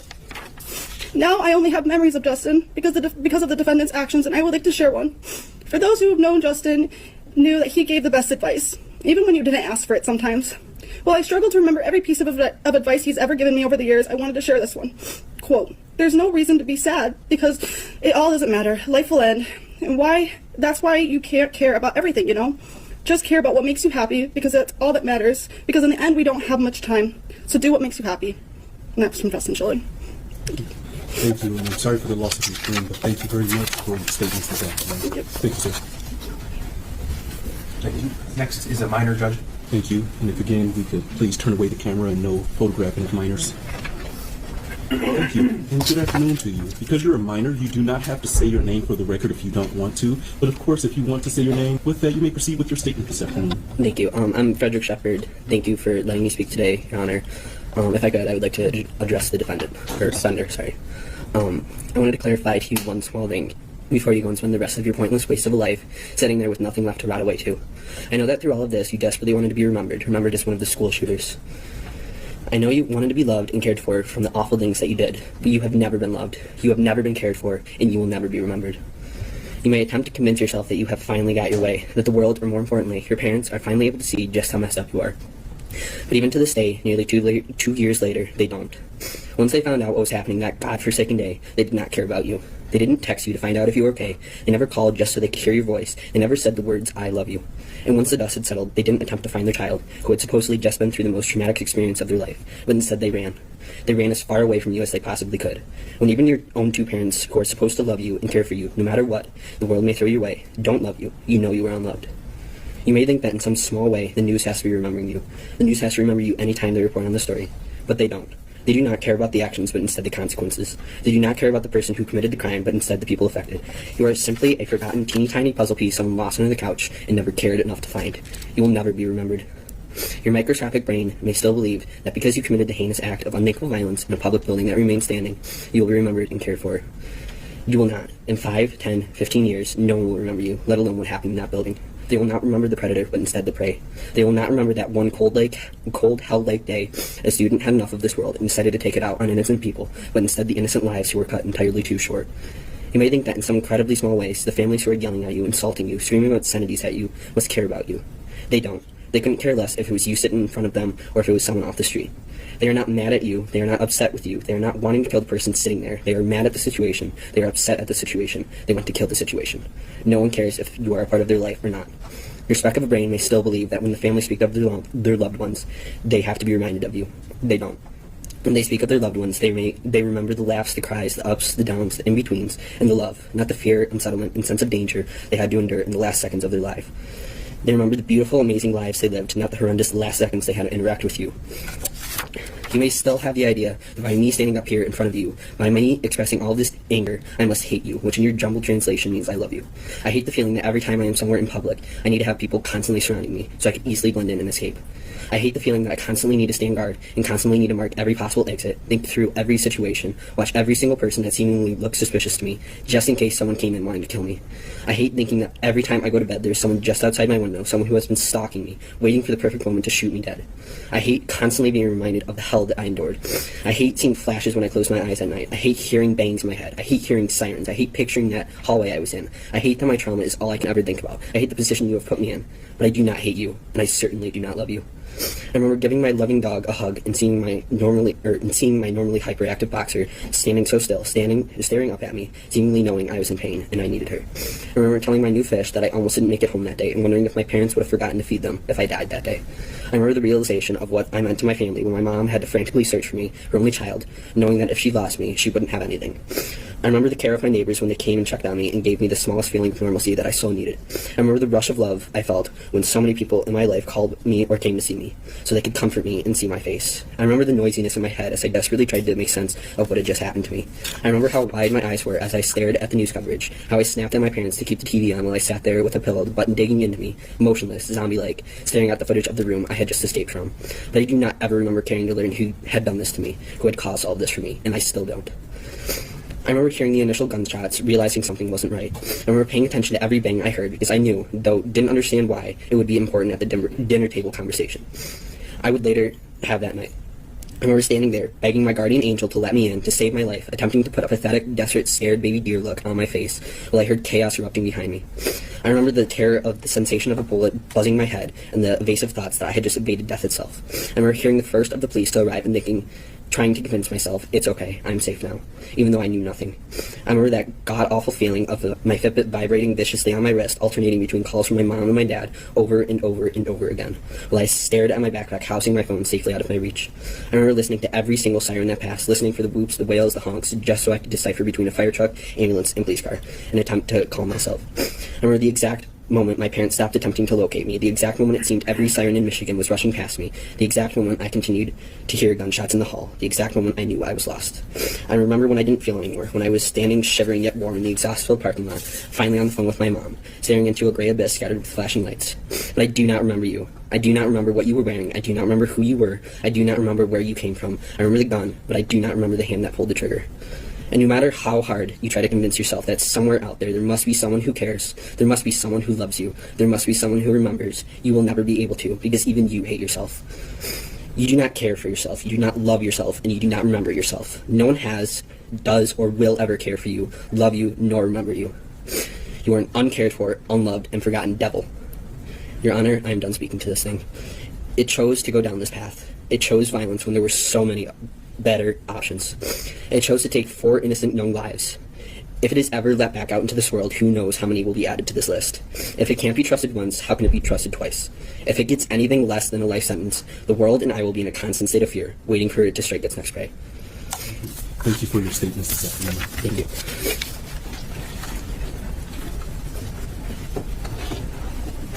Thank Next speaker is minor as well, Judge. Thank you. The next speaker is also minor. Thank you. Thank you, and good afternoon to you. You do not have to state your name because you're a minor, but if you wish to state your name, you may. But again, you don't have to. With that, you may proceed with your statement, and good afternoon as well, ma'am. My name is Ashlyn Sutton, and I'm a senior at Oxford High School. I wasn't physically injured on November 30th, 2021. You can't see my scars, but they are there. I was in the bathroom that day when the defendant emerged from the adjacent bathroom and started his rampage.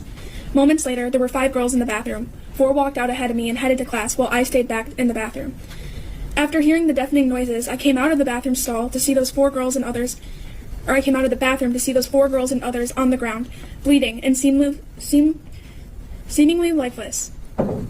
That was when I realized what was happening and ran back into the bathroom to hide.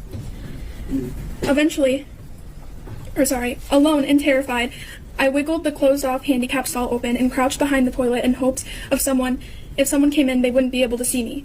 I called my mother, who stayed on the phone with me for the majority of the time I remained in the bathroom. On this call, I texted my friends that I loved them. After hearing the cries from my classmates outside the bathroom, I decided I had to go out and help. However, a security guard told me to get back in the bathroom. I couldn't hear what was being said on the intercoms, so as the minutes dragged on, I sat with my legs pushed up against my chest, shaking in fear that an active shooter still roamed the halls. Eventually, a plainclothes officer came into the bathroom. He didn't identify himself. I thought he was the shooter, so I did what I was taught and I stayed hidden. His footsteps came closer and closer to the stall that I was in, and suddenly he kicked open the stall door and pointed a gun to my head. I screamed, fell to the ground, and waited for the gun to go off. Instead, he identified himself as a police officer and led me out of the bathroom. He made sure that I did not look to my left as he quickly led me to the back door. I didn't look. I had already seen enough. The relief of realizing he was law enforcement did little to erase the trauma of that moment as I was let out of the bathroom, forever changed. The impact of that day has followed me through every aspect of my existence, casting shadows on what was a life filled with innocence. I was a sophomore and just 15 years old when this happened. Before that day, school was a place of growth and companionship. It was where I was supposed to feel safe, where I was meant to build a foundation for my future.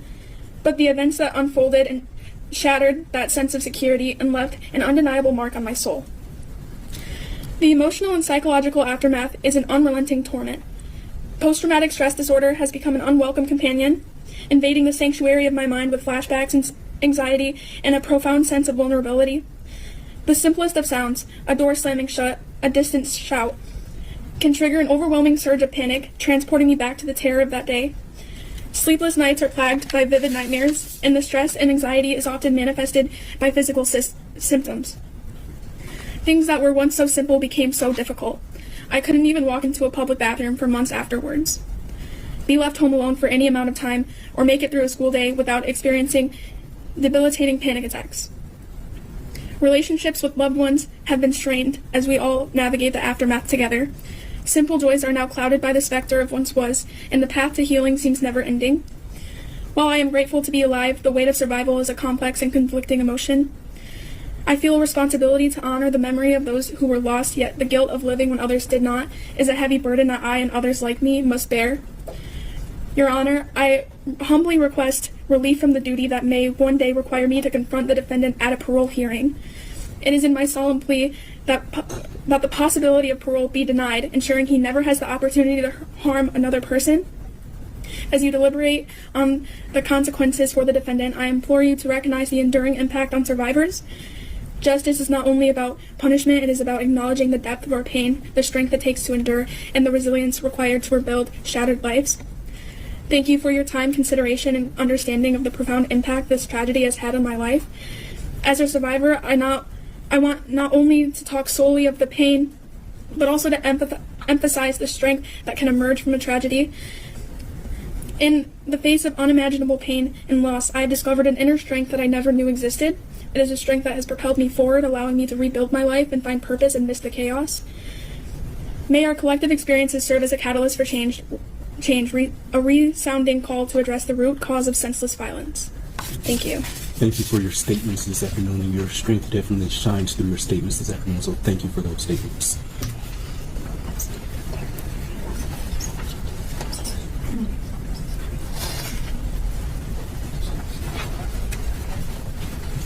Next speaker is Miss Christina Nunez. Thank you. Is she a minor? No. Thank you. And good afternoon, ma'am. If you could, please state your name for the record. Yep, I'm Christina Nunes. Thank you. You may proceed with your statement. Thank you, Your Honor. I will be reading on behalf of my younger sister. This is her statement. I'm currently a 17-year-old junior at Oxford High School. I wanted to reach out and share my story in order to make my peers feel less alone and to be an advocate for myself. New to Oxford, I was a freshman when the security of my school was broken. At 15 years old, I was put in a scenario where a classroom of less than 10 students and no teacher had to lock down. The first classroom behind the bathrooms, room 325, had 2 doors and little resources to use. However, as a group, we managed to move a filing cabinet to block the door, gather scissors, textbooks, and any classroom materials we could find in order to defend ourselves. I cried and hid under a desk while I called 911. Those who stayed in the classroom when the gunshots were fired were the students who, like me, responded by freezing in place. I remember sitting under a table, texting my sister, asking her to pick me up. Asking, I don't know if it's a realistic drill, but we heard gunshots and I'm scared. Could you pick me up when this drill is over? I remember writing notes to my family in case something happened to me. They were the first thing on my mind. I remember finding out that night through social media that a sweet girl like Hana passed away. When I moved to Oxford and I didn't know anyone, but I'll never forget Hana's kindness as she helped me brainstorm ideas that could help me fundraise for my project. Sweet suggestions of jewelry making and bake sales motivated me to branch out more at school. Her compliments in my math class always made me feel welcome. I owe her so much for making Oxford feel like home. No student should ever have to fear for their safety in school. For months after November 30th, I struggled with sleeping due to the nightmares I would have. I needed outside help for me to sleep. Now, at 17 years old, I still fear for my own safety at school and in public. I always look for the nearest exits in crowded places, and when I get stressed out, I have recurring nightmares of the shooting happening again. In order to move forward, I need to know that he will never have the chance to see my school again. This was an act of terrorism, endangering a crowded public space, instilling fear in a community, and leaving behind many victims who will have to deal with this event for the rest of their lives. The Oxford community is brave and loving. Please consider aiding us in granting the security, closure, and support that we need. Thank you. Thank you. Thank you for your statements this afternoon. They're truly appreciated.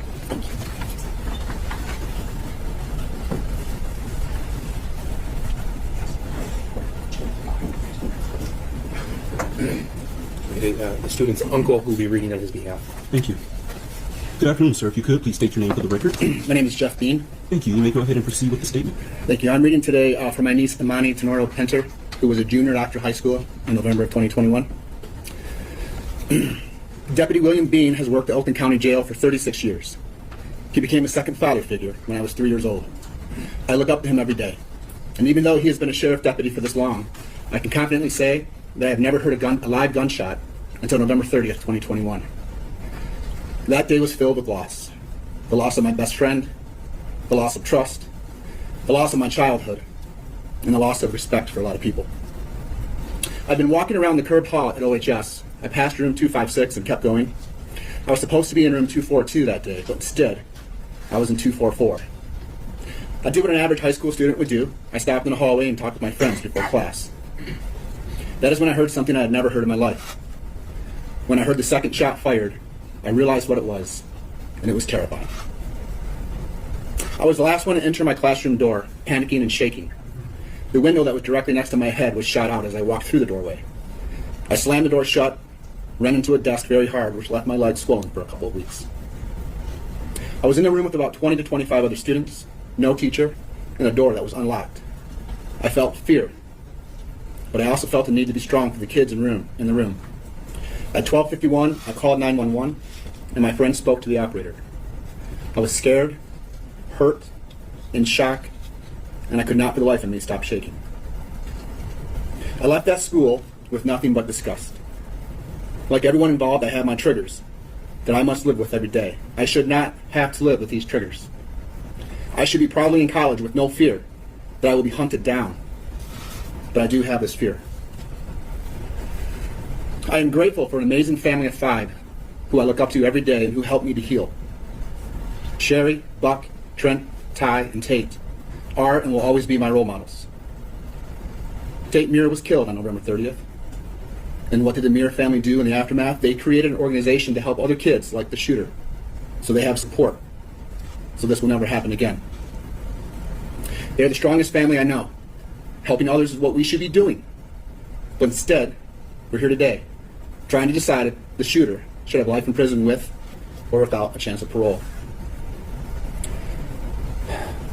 This person should have life in prison with no chance of parole because Tate, Hana, Justin, and Madisyn have no chance of going to college, no chance of getting married, no chance of having children, or even simply eating dinner at the table with their families again.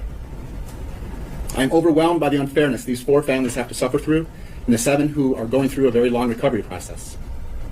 The shooter stole something for which I will never be able to forgive him. I also know the shooter wants to see this terrible trauma students, staff, and our community members went through on that day. But what he needs to know is this. Our community is way too strong to allow that. So instead, we fight for what is right. We open beautiful gardens. We build and create organizations. We continue to share our art. And we donate organs. Thank you. Thank you, sir, for the statements this afternoon. I appreciate it. Thank you.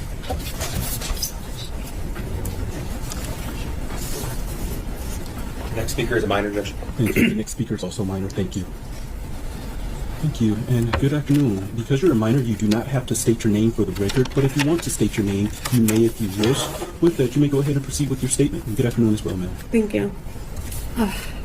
My name is Grace Viviano.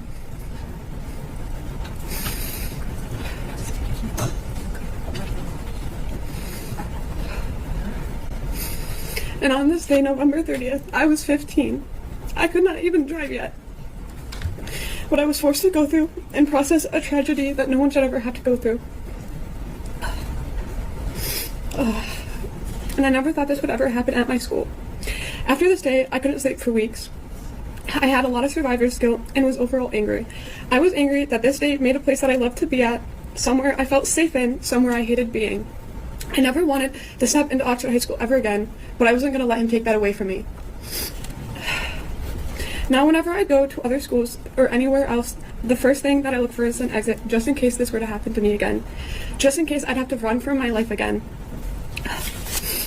And for the waste of a human that's sitting in this room with us, love will always win. You will be forgotten in a few years, and the four that you selfishly took away from us will live on. In your honor, I hope, because of the terror and disregard for human life, I hope you give him life without parole. Thank you. Thank you for your statements this afternoon. It showed a lot of strength to be here, so thank you for that. Thank you. Thank you. Next speaker is Catherine Waymaster. Thank you.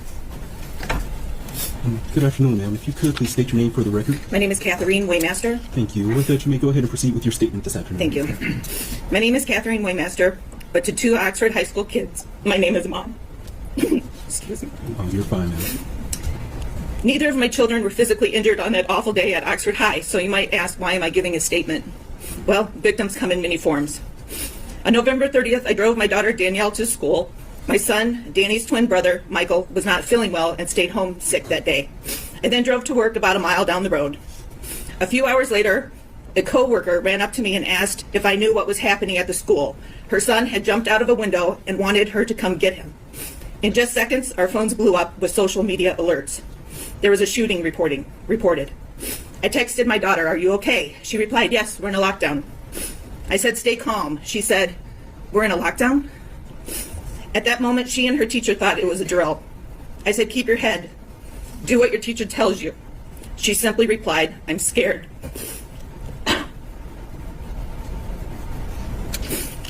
I ran out of work and headed to the school.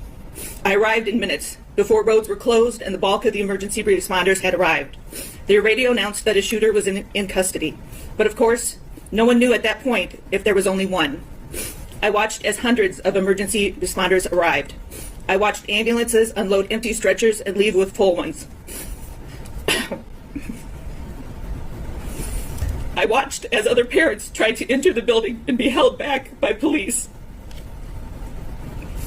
I watched a SWAT team suit up in full gear to enter a building where my daughter was still in. My daughter was in a classroom less than 50 feet away from where the shooting began. She was huddled in a corner with her classmates, holding items to use as weapons in case the shooter came in. My daughter chose to arm herself with the star from the top of the classroom Christmas tree to use as a stabbing device. Let that sink in. We continued to text. My daughter was using her Apple Watch because her phone was across the room in a holder along with all the phones of her classmates. It was by the door. Phones were ringing and buzzing like crazy as parents were trying to connect with their kids. My daughter was in that classroom because she wanted to drop off her backpack before she went to the bathroom. She had just left her friends, Phoebe and Eli. They would walk together almost every day at that time. Had she not detoured, had she stayed with her friends, what would have happened? That weighs heavy on her mind.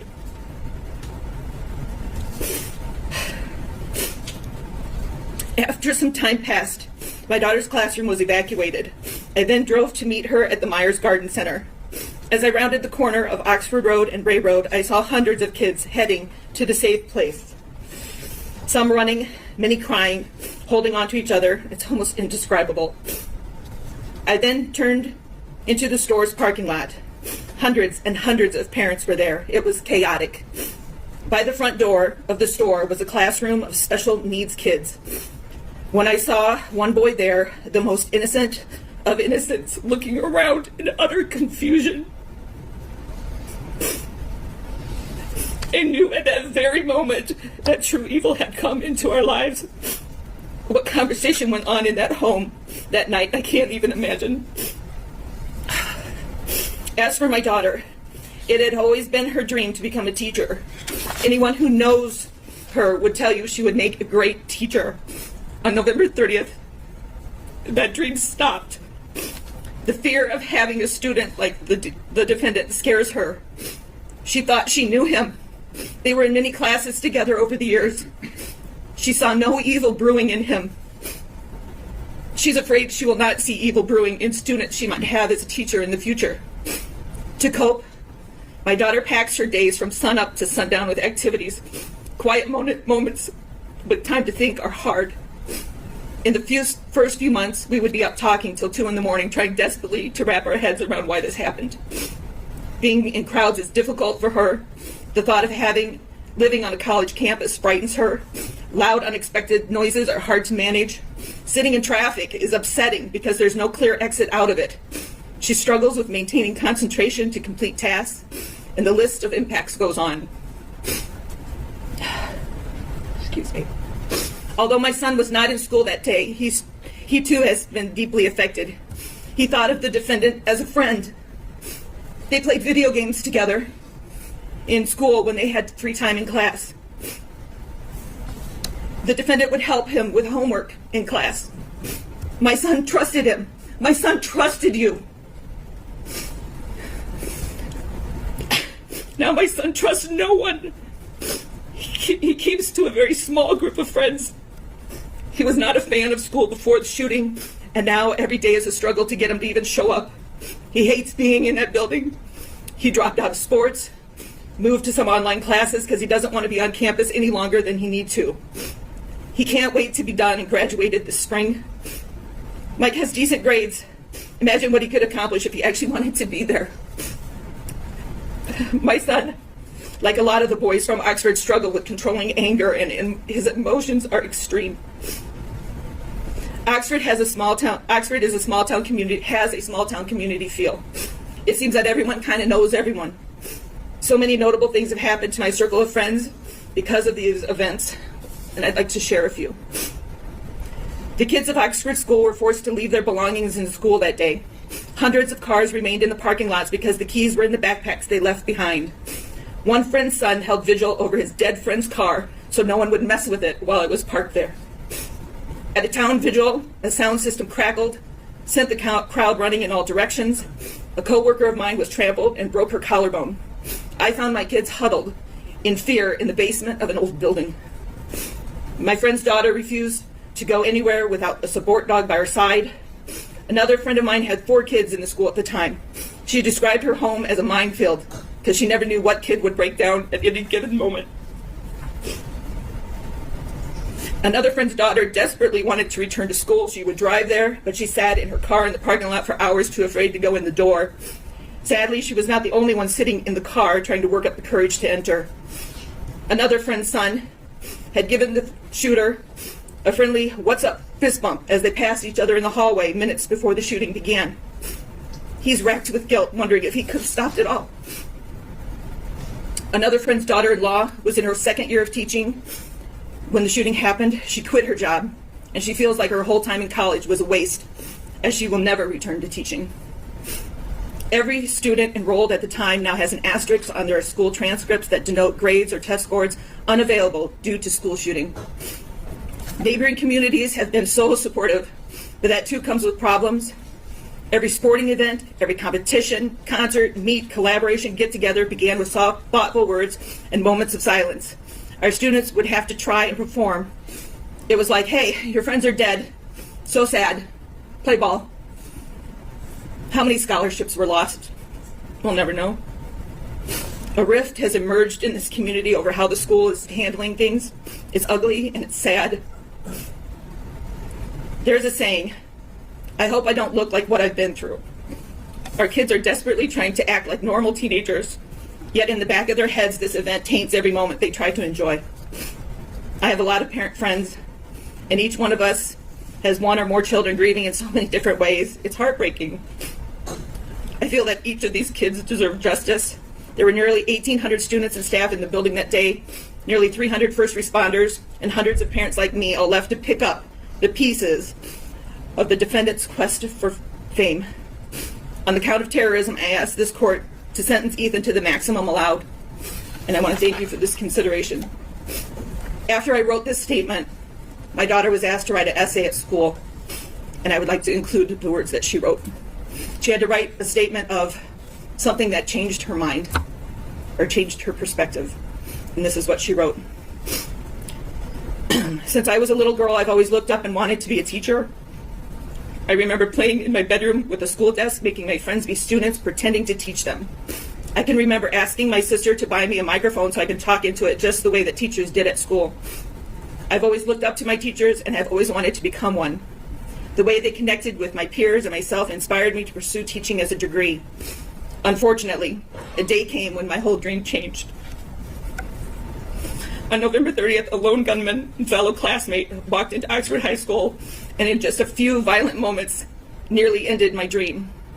For a long time, I felt isolated and not sure if teaching was the right career for me. I felt I was alone and I would never be able to protect students if I was in the teacher's shoes. I started to explore other degrees, but nothing sparked me the way that teaching always has. I soon realized that I could not let the actions of one troubled individual stifle my passion for teaching. I know I will always have uneasy feelings walking in public spaces, such as schools, malls, and movie theaters. This event has left a permanent scar on my mind. But since this time, I have found the love for teaching again. I have shadowed many teachers. I feel that if anything is to occur, I would be able to protect those students rather than anyone else. I have now been accepted to OU for elementary education, and I would not change a word.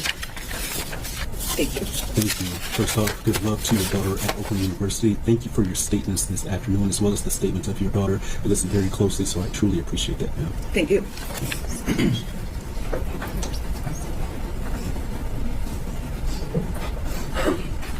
One moment. Yes. Judge, our advocates are going to confirm that nobody else is here to read. A minor student did ask that I read the statement for him. Thank you. Make a seat. His initials are EK. November 30th is a day I will always remember. November 30th completely changed my life. Never in a million years did I think I would be standing here today talking about the impact the school shooting at my school had on me. I shouldn't even need to be here. But on November 30th, that all changed, and that distant thought became my reality, as well as everyone else in the Oxford community. Everyone knows what happened that day, so I won't share anymore, but I will tell you exactly how this boy changed my life. Ever since that day, I have constantly tried to find ways to heal and live with this new reality of life. What is this new reality? This new reality of life all stems back from the events that took place that day. I feel as if I can't live a life without worrying or being afraid of reliving what happened on November 30th. The thoughts of reliving that day haunt me. I think about it all the time, and that is something that shouldn't happen. I'll go to class and I'll constantly look for an exit. I'll be at a party and I watch everyone and not be able to have fun because the constant thought of something going wrong will always be in the back of my mind. Those events took my innocence in a way that I will never be able to get back. I used to be able to have fun and enjoy every moment of everything, but now I struggle to have fun because one individual took that away from me. At times, I hate that I am the way I am. I want to be able to have fun and live a normal college experience. But instead of having fun, I feel like I need to be proactive in case something happens, and I need to be protective in case something happens. I need to get my people that I love out. Another big thing that hurts is when I go home from school, I expect to hang out with all of my closest friends from high school. Many of them I can and still do hang out with. However, one of them got taken away from us. And instead of hanging out with him, I hang out with his family and remember him and all the good times. Or I go sit at his grave. When I'm around anything or anyone that reminds me of Justin, I get overwhelmed, as if he's there with us, but not physically. Even though it feels good to know he's there, it's still the hardest part. On that day, not only did I lose one of my best friends, I also lost a teammate and one of my mentors. I played football with Tate and was on the verge of quitting, but if it wasn't for him and another teammate, I would have lost so many amazing memories and things I will forever hold. In the locker room, I see how Tate led everybody, and even throughout the school, I strive personally to lead like him. At the time, I was 18. An 18-year-old should never have to experience the events that my community and I experienced. Nobody should, ever. Now, almost 2 years later, I still struggle with the effects and feelings that I developed after that day. As for sentencing, I feel like all of the community wants only one thing, which would be for this boy to be sentenced to life without parole. To end off my impact statement, I just want to say that this is very hard for me. Not because of the person sitting across the room with handcuffs, but because it's hard to relive everything that happened over and over again. I also never wish this pain on anybody else, and I could never imagine how the families feel, and I think about them daily. I love everyone in the community and will never forget. Thank you, Judge. Thank you, Mr. Case. Judge, we have no further impact statements. Thank you. With that, counsel, please approach. Donald on behalf of the people. Thank you, Marquise, on behalf of the people. Paula Michelle Lawson on behalf of Ethan Crumbley. Amy Hopp on behalf of Ethan Crumbley. Liberation McKelvey on behalf of Ethan Crumbley. Thank you. With that, you may all be seated. With that, people, you may proceed with your allocution. Your Honor, we presented extensive evidence at the Miller hearing. I know the court has read our briefs. I do not intend to make any of those legal arguments here and rely on the testimony and the briefing that we did during that hearing. I do need to address, however, additional arguments that the defendant made in his sentencing memorandum, referencing the guidepost report and essentially placing the culpability on the school officials. I want to say that there's not any dispute based on that report and all of the other facts that we know that there were numerous failures on that day by various individuals. But none of those failures diminished defendant's responsibility and the culpability for the decisions that he made up to and during the school shooting. And in arguing that other actors should have done more to intervene and stop him from his own planned, conscious actions, defendant fails to acknowledge that he consciously chose not to reveal his plans and that he, along with his parents, sought to cover up the fact that his parents had just bought him a gun. And finally, all of those were decisions.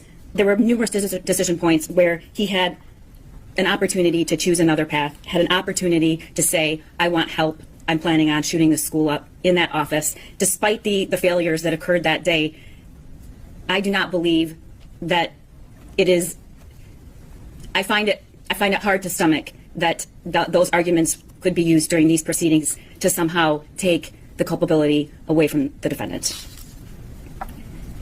The court heard from some of the victims during the Miller hearing. However, as the defense argued and objected numerous times, it was not a victim impact statement. That hearing was indeed not about victims, not about hearing from victims. It was about the defendant and his actions. Your Honor, today was about victims. Today we learned their names, their faces, and we heard their voices. It's been 2 years. 2 years. The statements made here today are just a small portion of the victims, and their statements are only brief, but they reflect hundreds and hundreds of others.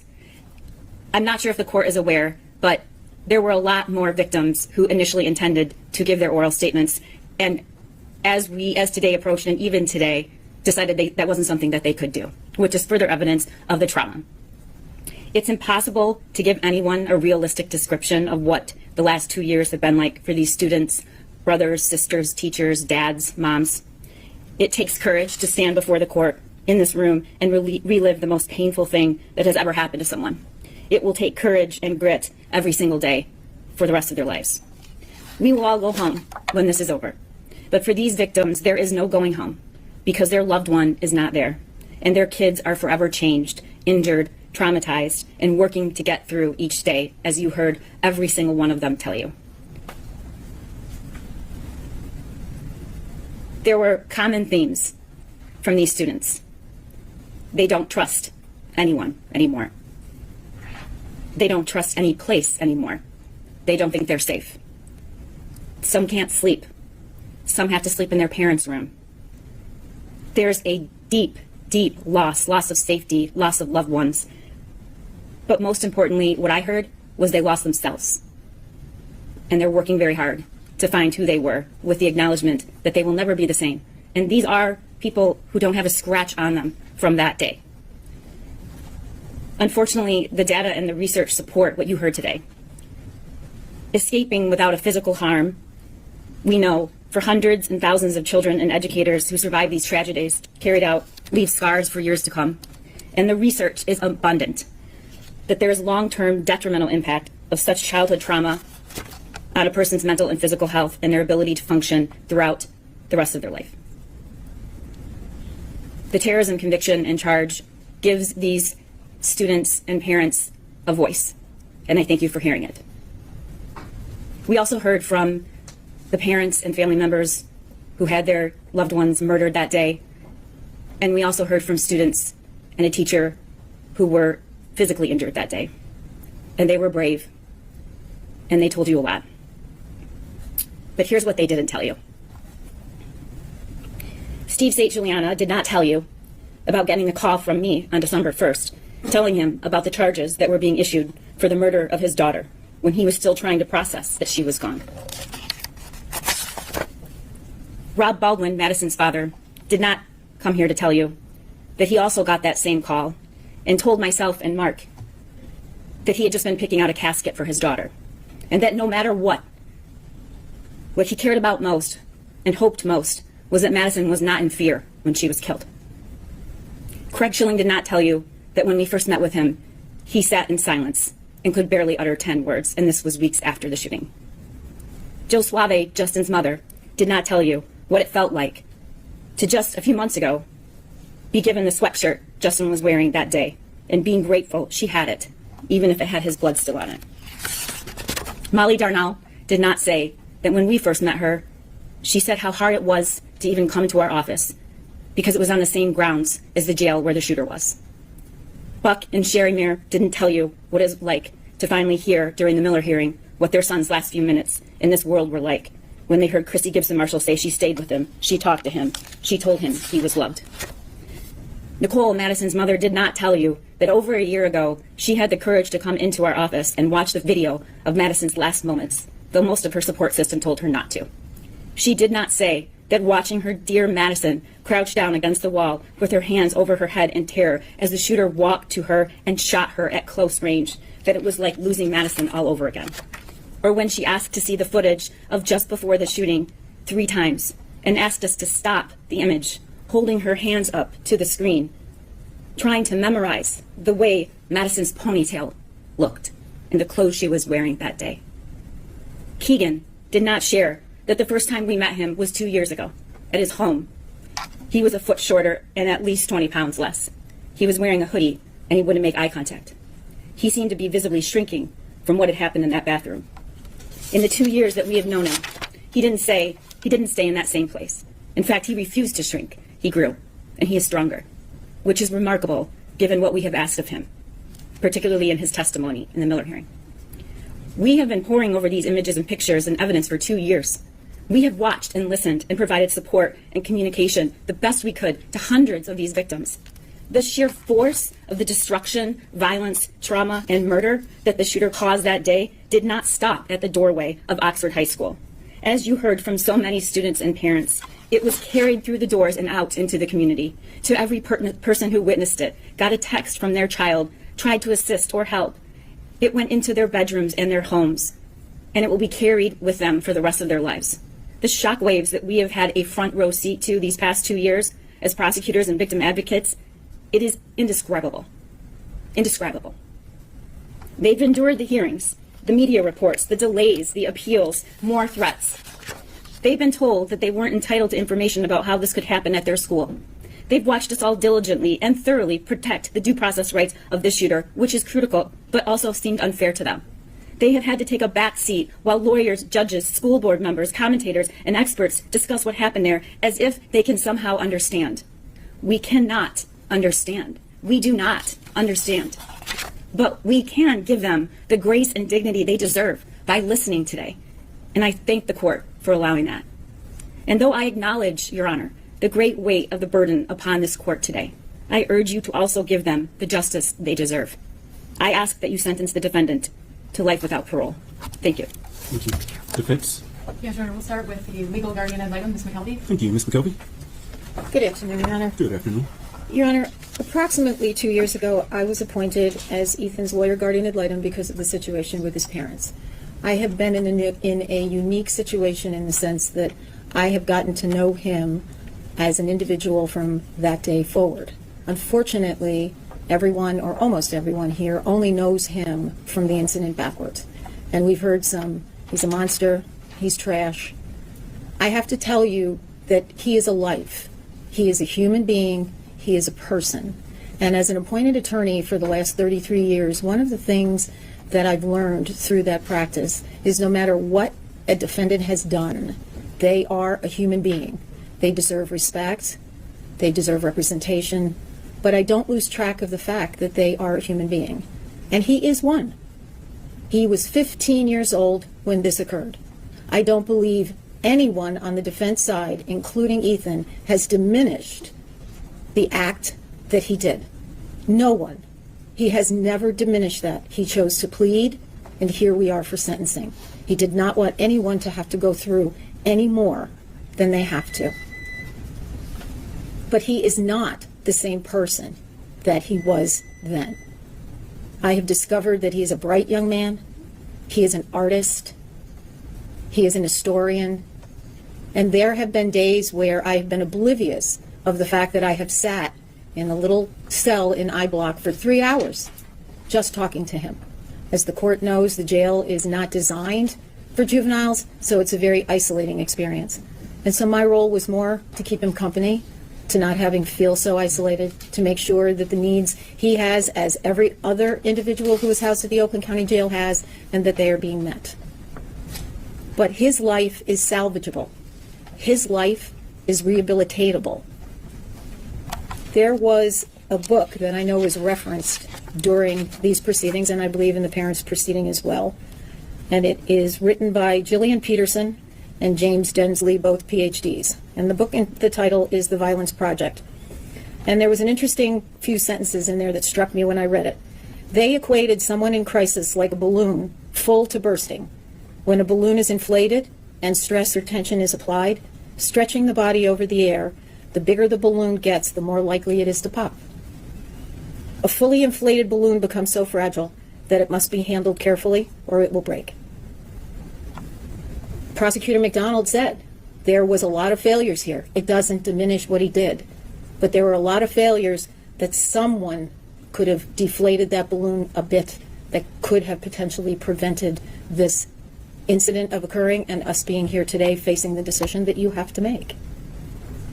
But to me, his life is worth salvaging. His life is worth rehabilitating.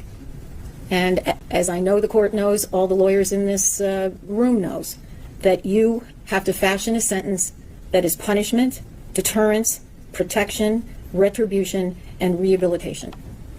And if you look at him as a human being who is salvageable, who is rehabilitatable, then life in prison without parole is not the appropriate sentence.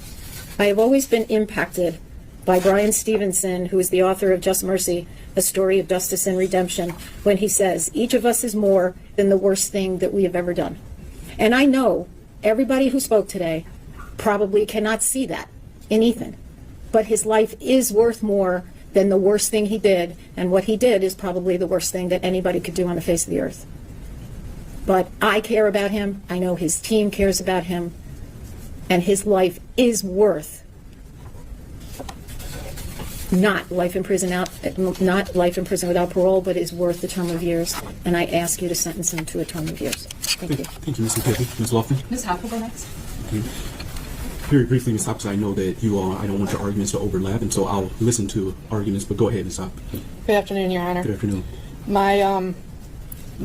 My purpose in speaking today is to address two specific issues. First is the issue of making bombs for Hitler. I first became aware of this book because of media reports.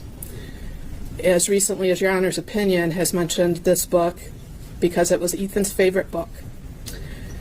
This book is published by Scholastic Publications, which, as Your Honor probably knows, and many people in this room do know, Scholastic is a organization, a company that specifically provides books to schools. They provide them to students in schools through those little newsprint flyers that come home once a month, once every other month, for parents to buy books for their children. They run book fairs in schools. They provide opportunities for teachers to buy their books to have in the classrooms. This book is about 200 pages. I've read it twice now. The age group that this book is geared toward is 9 to 12 years old. This is not, despite the title, and that's kind of why I'm addressing this book, it's not a pro-Hitler, pro-Nazi book. It's not a how-to on how to make bombs or anything of that sort. What this is a book based on the real-life stories of, in this particular case, a Ukrainian person who during World War II was kidnapped at the age of 9 and enslaved by the Nazis. These stories came to light after the fall of the Soviet Union in 1991. Ethan loves history. This book is about the 9-year-old main character who once was kidnapped, was thought of as a useless person because of her age by the Nazis who took her. She went on to arrive at the first work camp where she was enslaved, to be treated as, referred to, and called as subhuman solely because of her ethnicity, being Eastern European. It follows her as she worked in the very brutal slave labor camps, as first in the laundry, then because of her, and I use quotes for these, deft tiny hands, attention to detail, and patience, was moved to the metalworks building of that work camp.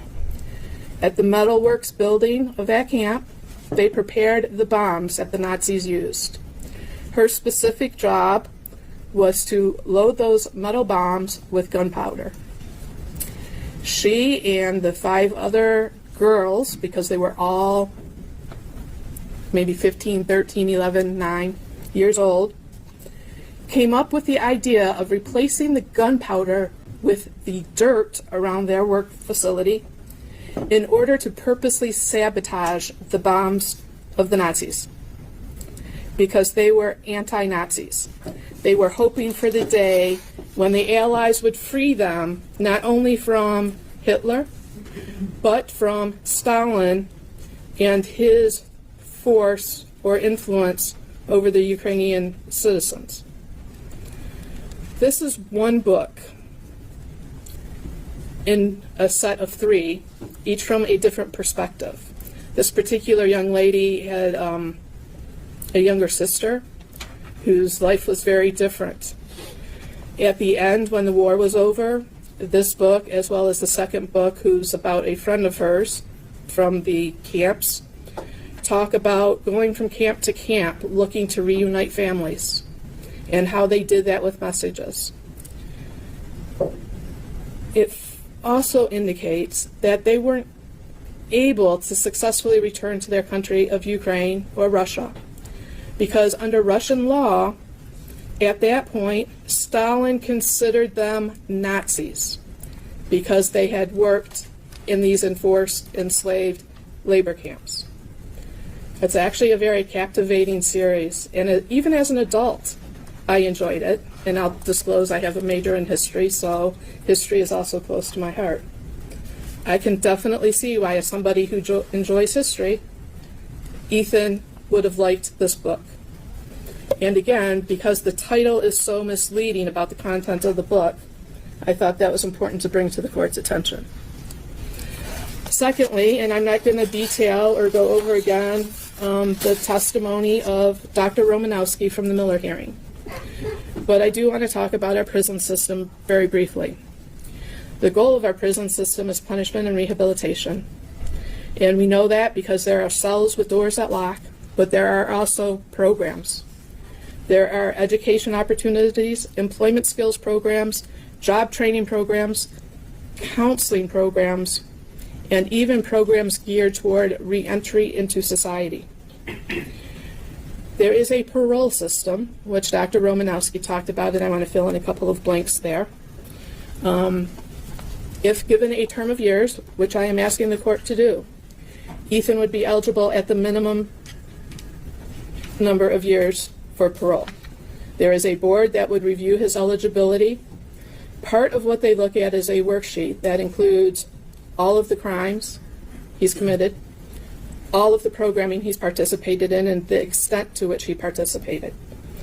It takes into account tickets and discipline that he incurred, if any, in the system, his mental health, and they also calculate the statistical risk of reoffending.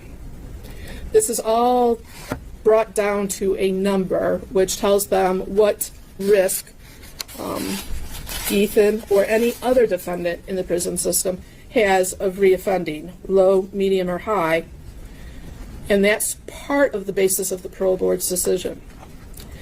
The other part depends on input from the prosecutor's office, input from victims and victims' families, an interview with the defendant, him or herself. The decisions of the parole board at one time used to be appealable. If parole is denied, the inmate can no longer appeal that decision. If parole is granted, however, the prosecutor's office has the opportunity to appeal that decision. The parole board is a specific group of individuals with expertise in parole. If a defendant or if Ethan has not been rehabilitated, parole is denied. And as Dr. Romanowski testified, in a situation such as Ethan's, it would be denied for probably a period of 5 years. There could be a situation where, depending on Ethan's participation, that he may be eligible for parole within the lower numbers if he were given a term of years. It could also be a situation where, depending on the parole board, he would not until he hit the maximum period sentence under a term of years. Considering the period that is currently under law, 60 years, plus the 2 years he would have to do as a felon using a firearm in the commission of the felony, he could be in prison for 62 years under the term of years Your Honor has as an opportunity or an option to impose today. That would put him at around age 77. So even a term of years is a very, very lengthy sentence and may likely be a life sentence.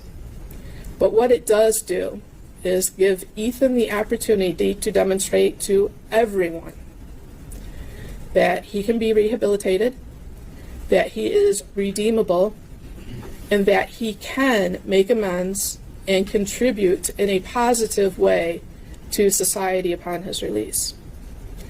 I join the comments made by Ms. McKelvey, as well as I'm sure those that Ms. Lofton will make. The Ethan I met 2 years ago is not the Ethan that sits here today for sentencing. He has made remarkable progress in addressing his issues. That's not to say he doesn't have a ways to go, because he does. But that's to say he's demonstrated that he can change himself for the better. And for those reasons, I ask Your Honor to consider a term of years as opposed to life without parole. Thank you, Ms. Lofton. Your Honor, nothing that I discuss is meant to be an attempt to take away from the pain and loss that we just heard about. The pain is palpable, it is real, and I don't mean to invalidate that with my comments. But as Ethan's defense attorney, my job is to tell this court what I know about Ethan and what I believe the sentence should be. We submitted a lengthy sentencing memorandum, and I know the court takes time to review all that, so I'm not going to repeat everything. But due to the gravity of this decision that the court will make, I want to highlight a few things. I would first like the court to know that Ethan is supported today by his aunt, who came in from out of state. Also, a number of juvenile lifers were here this morning, but had to return back to work. I know that the court reviewed the letters that we submitted, and we ask that you continue to consider those prior to sentencing. I first met Ethan on December 4th of 2021. That day I met a broken, an extremely sad and hopeless kid. He didn't look up. He didn't make eye contact. He barely spoke. In the first few months, I wasn't sure that we would actually make it to sentencing. He was depressed and still suffering from the mental illness that he came in with. After being arrested, he never saw the news or social media or the vigils that were held. He committed these acts and then was locked in a vacuum. When we had the initial placement hearing, it was the first time that he experienced the anger of his community and the pain that he caused. He did not take that lightly. Over the last 2 years, I have watched him go through all of the stages of grief. Ethan has never bragged about what he did. Ethan dreaded in court hearings because, unlike what has been said about him and what he wrote in that journal, he doesn't like attention. After being on medication and seeing a psychiatrist for 2 years, after having upwards of 175 visits with me, visits from Miss Happ and Miss McKelvey, after talking to his aunt weekly, reading the Bible, reading novels, and spending so much time in solitary confinement, he is a different person. He has already made so many changes, and he is remorseful. He has been able to keep out the dark voices and thoughts. He sees the wrongs in his thinking and his actions. He has hope for the first time. He tries to be better every single day, and I am confident that he will continue to do that in the Michigan Department of Corrections, whatever your Honor's sentence may be.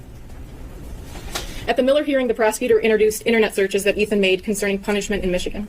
They also showed parts of his journal where he talks about a life in prison. Just because Ethan looked up what a life sentence is or what the punishment is for killing people does not mean that is the appropriate sentence under the law and under the facts that we are operating with. Would a healthy 15-year-old be okay with going to jail and prison for the rest of their life? Absolutely not. The fact that he even researched what his sentence could be and then still went forward with his actions only further shows how depressed and mentally ill he truly was.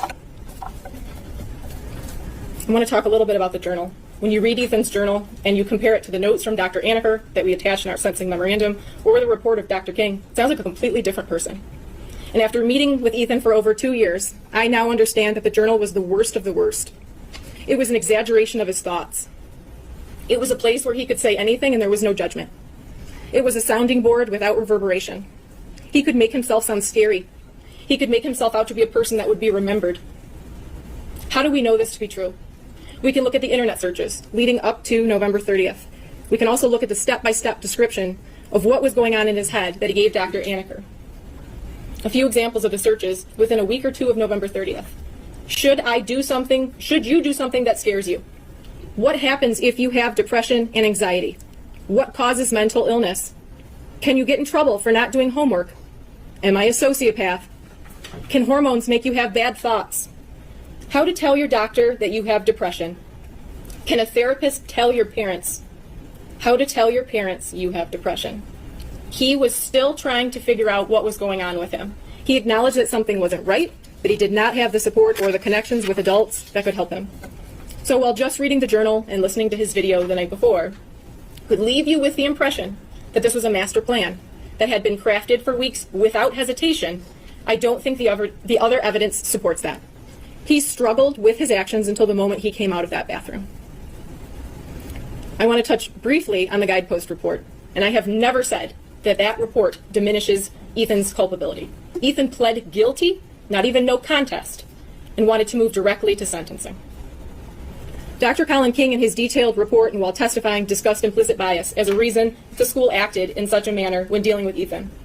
He came to this conclusion because nothing made sense about Ethan being sent back to class. We obviously, at that time, at the time of the Miller hearing, we were not privy to the inner workings of the district.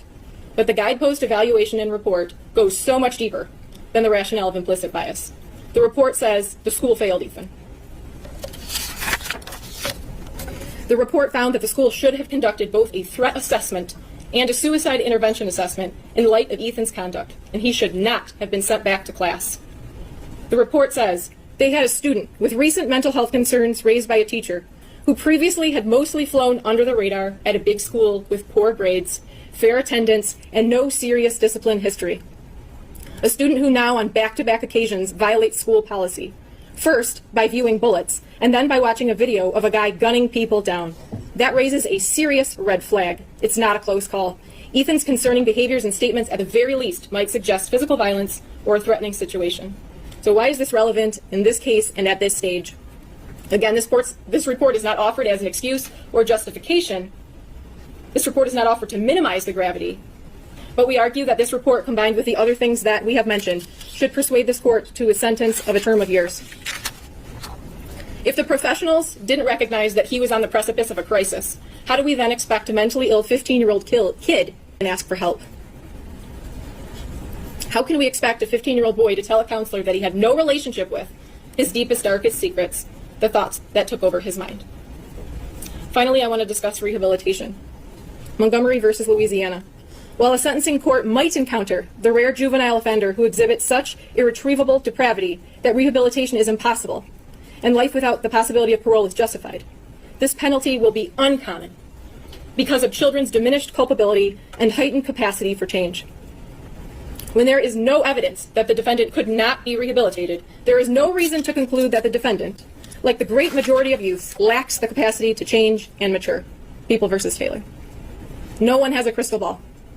And while it's impossible to say that Ethan will be able to be rehabilitated and be a productive member of society worthy of release, it will not be impossible to make that determination with decades of daily records of his behavior and human interaction. The parole board can evaluate everything that you do not have at this point to determine if he is rehabilitated. If you give Ethan a term of years, he will have to prove himself every single day. In my sentencing memorandum, I attached triumph reports from Sato that highlighted a number of juvenile lifers that were released under Miller. I also attached a number of letters from those same individuals who are supporting Ethan. In each of those cases, 20 to 30 years ago, a judge told them that they couldn't change, that they were irreparably corrupt, and they were wrong. Many of those individuals had no idea that the law would ever change or that they would get another chance to be released into society. Even knowing that, they did good things in prison. They took classes. They stayed out of trouble. They became better people. And when the laws changed and the court found that they could be released, they became productive members of society. Rehabilitation is possible, and those people are living proof. We are looking at the ability to be rehabilitated. We need not actually prove that complete rehabilitation has happened. He has participated each week in therapy and is on medication by his own choice. He has taken those initial steps to change. Ethan Crumbley is not the rare juvenile offender who exhibits such irretrievable depravity that rehabilitation is impossible and life without parole is justified. Your Honor, we ask that you sentence Ethan Crumbley to a term of years. Thank you very much. Thank you, Ms. Faulkner. With that, Mr. Crumbley, is there anything you would like to state before I pass sentence? Your Honor, may he stand? Yes, you may. Thank you. You may proceed. I'd like to thank you for letting me speak, Your Honor. We are all here because of me today, of what I did. My actions were because of what I chose to do. I could not stop myself, but I am the one who led to why we are here today. I do not diminish any ability to anyone who could have stopped me, of anyone of a school or parents. They did not know, and I did not tell them what I planned to do, so they are not at fault of what I've done. I am a really bad person. I have done terrible things that no one should ever do. I have lied, been not trustworthy. I've hurt many people, and that's what I've done, and I'm not denying it, but that's not who I plan on to be. Whatever sentence it is, I do plan to be better than I am. I don't know if you'll believe that, but records of 15, 20, 25 years can show that I will change. Because it may not show it now with only 2 years of records, but I am trying. And all I want is for the people I hurt to just have a final sense of culpability that justice has somewhat been served in any capacity that they can recognize it with. Any sentence that they ask for, I ask that you do impose it on me, because I want them to be happy, and I want them to feel secure and safe, and I do not want them to worry another day, because I really am sorry for what I've done, for what I've taken of them. I cannot give it back, but I can try my best in the future to help other people, and that is what I will do. So, thank you, Your Honor. Thank you.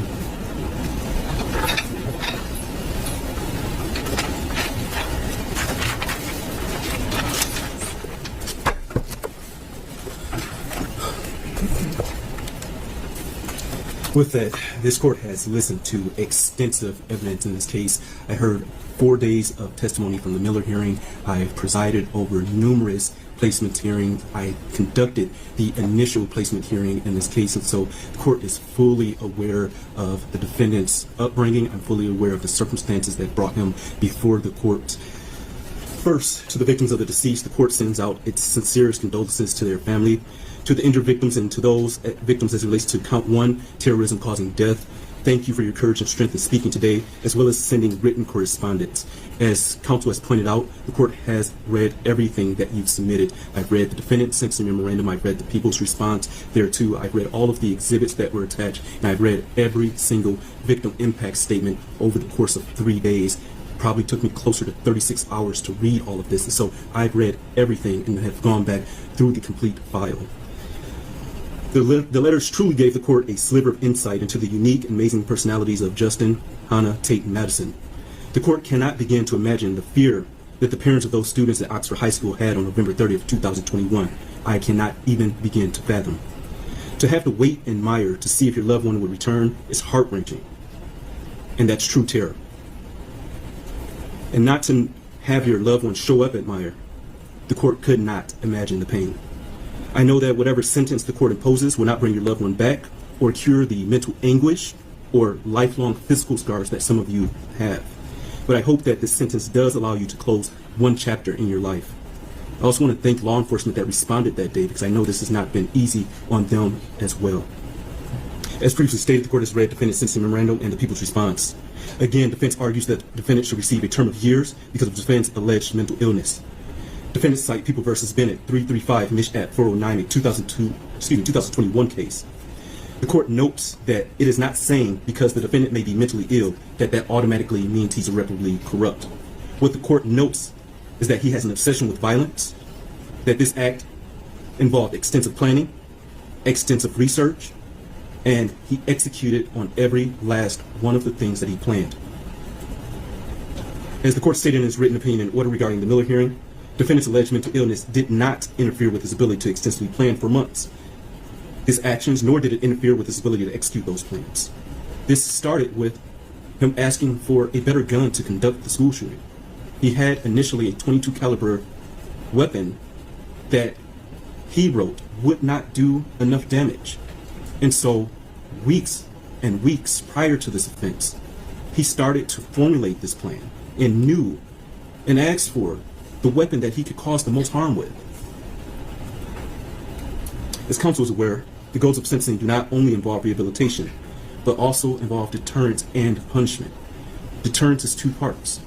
It's private deterrence for the defendant in hopes that they would never commit an act like this again. But then there's also public deterrence, where the public sees the punishment that the individual has received in hopes that the public will never do anything like this in the future. The court has read the report from Guidepost Solutions. It was very lengthy. Respectfully, the court does not find this report to be mitigating in this case. The report simply points the finger at Oxford Public Schools. While the court agrees that more possibly could have been done, that issue is not properly before this court. We are here for sentencing based upon the defendant's actions, not the alleged shortcomings of others. As the defendant pointed out himself, he took responsibility. And he himself is not asking this court for a term of years. The court cannot underscore defendant's extensive planning and execution in this case enough. He practiced shooting at a gun range. He practiced racking and unracking the gun. And on November 30th, 2021, he could have chosen not to conduct the school shooting. When his parents were called to the school on that morning for his drawings, he could have said something then. He had a gun in his backpack at that time. When the school counselor advised the parents to please get him help within the next 48 hours, he could have stopped then and simply accepted the help that was going to be offered for him. Because according to the reports, his mother said that she'd get him the help. He could have changed his mind. Unfortunately, after shooting the first person, Phoebe Arthur, he could have changed his mind at that point. But he didn't. He continued to walk through the school, picking and choosing who was going to die.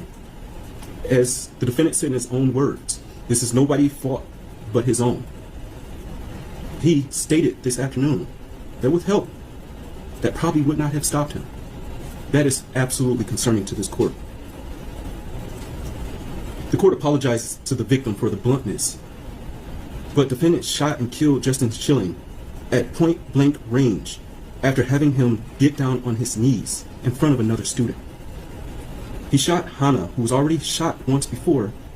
He walked up to her to finish the job by shooting her again. That is an execution. That is torture. He shot most people multiple times. And as he wrote, he did this for notoriety. And he wanted to go down in history as the biggest school shooter in Michigan history. The court cannot ignore the deep trauma defendant caused to the state of Michigan, but in particular the Oxford community. The court simply cannot ignore that. The court notes that teachers and students returned to Oxford High School after this tragic event. The court cannot even fathom or imagine walking through the halls of that school knowing that your fellow student, your friend, your classmate was killed in a restroom or in the hallway. Most, if not all of the letters that I read, advised the court that there are a significant number of people in Oxford that now have PTSD, that now have survivor's guilt, and deep depression that arose from this incident. Defendant's actions clearly created a new normal for all of the individuals involved, and all of those indirectly impacted as well. Unfortunately, this is what the defendant wanted, as he wrote in his journal. He wanted to see the impact of his crime, which is why he did not take his own life. Again, this goes back to the defendant's extensive planning. He chose not to die on that day because he wanted the notoriety. The terror that he caused in the state of Michigan and in Oxford is a true act of terrorism. Respectfully, defendant is the rare juvenile before this court.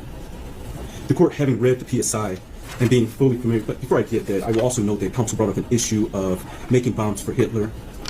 The court, that does not change the court's opinion about the defendant's obsession with violence. I thank Ms. Hott for bringing that to my attention, but it still does not change the court's opinion about him being obsessed with violence, because his obsession was also outlined in the websites that he visited. His obsession was also outlined in his extensive drawings of violence. And his obsession continued, as I noted in the court's opinion in order, even while he was in the Oakland County Jail. With that, the court, having read the PSI and being fully familiar with the defendant and the underlying facts of this case, believes that it is in the best interest of justice as well as proportionate to the needs of this case to sentence defendant as follows. As it relates to docket 2022-279-506-FC, count 1, terrorism causing death. Sentence of the court is that defendant shall serve life without the possibility of parole, credit for 8 days served. Counts 2 through 5, homicide, first degree, premeditated murder, juvenile defendant.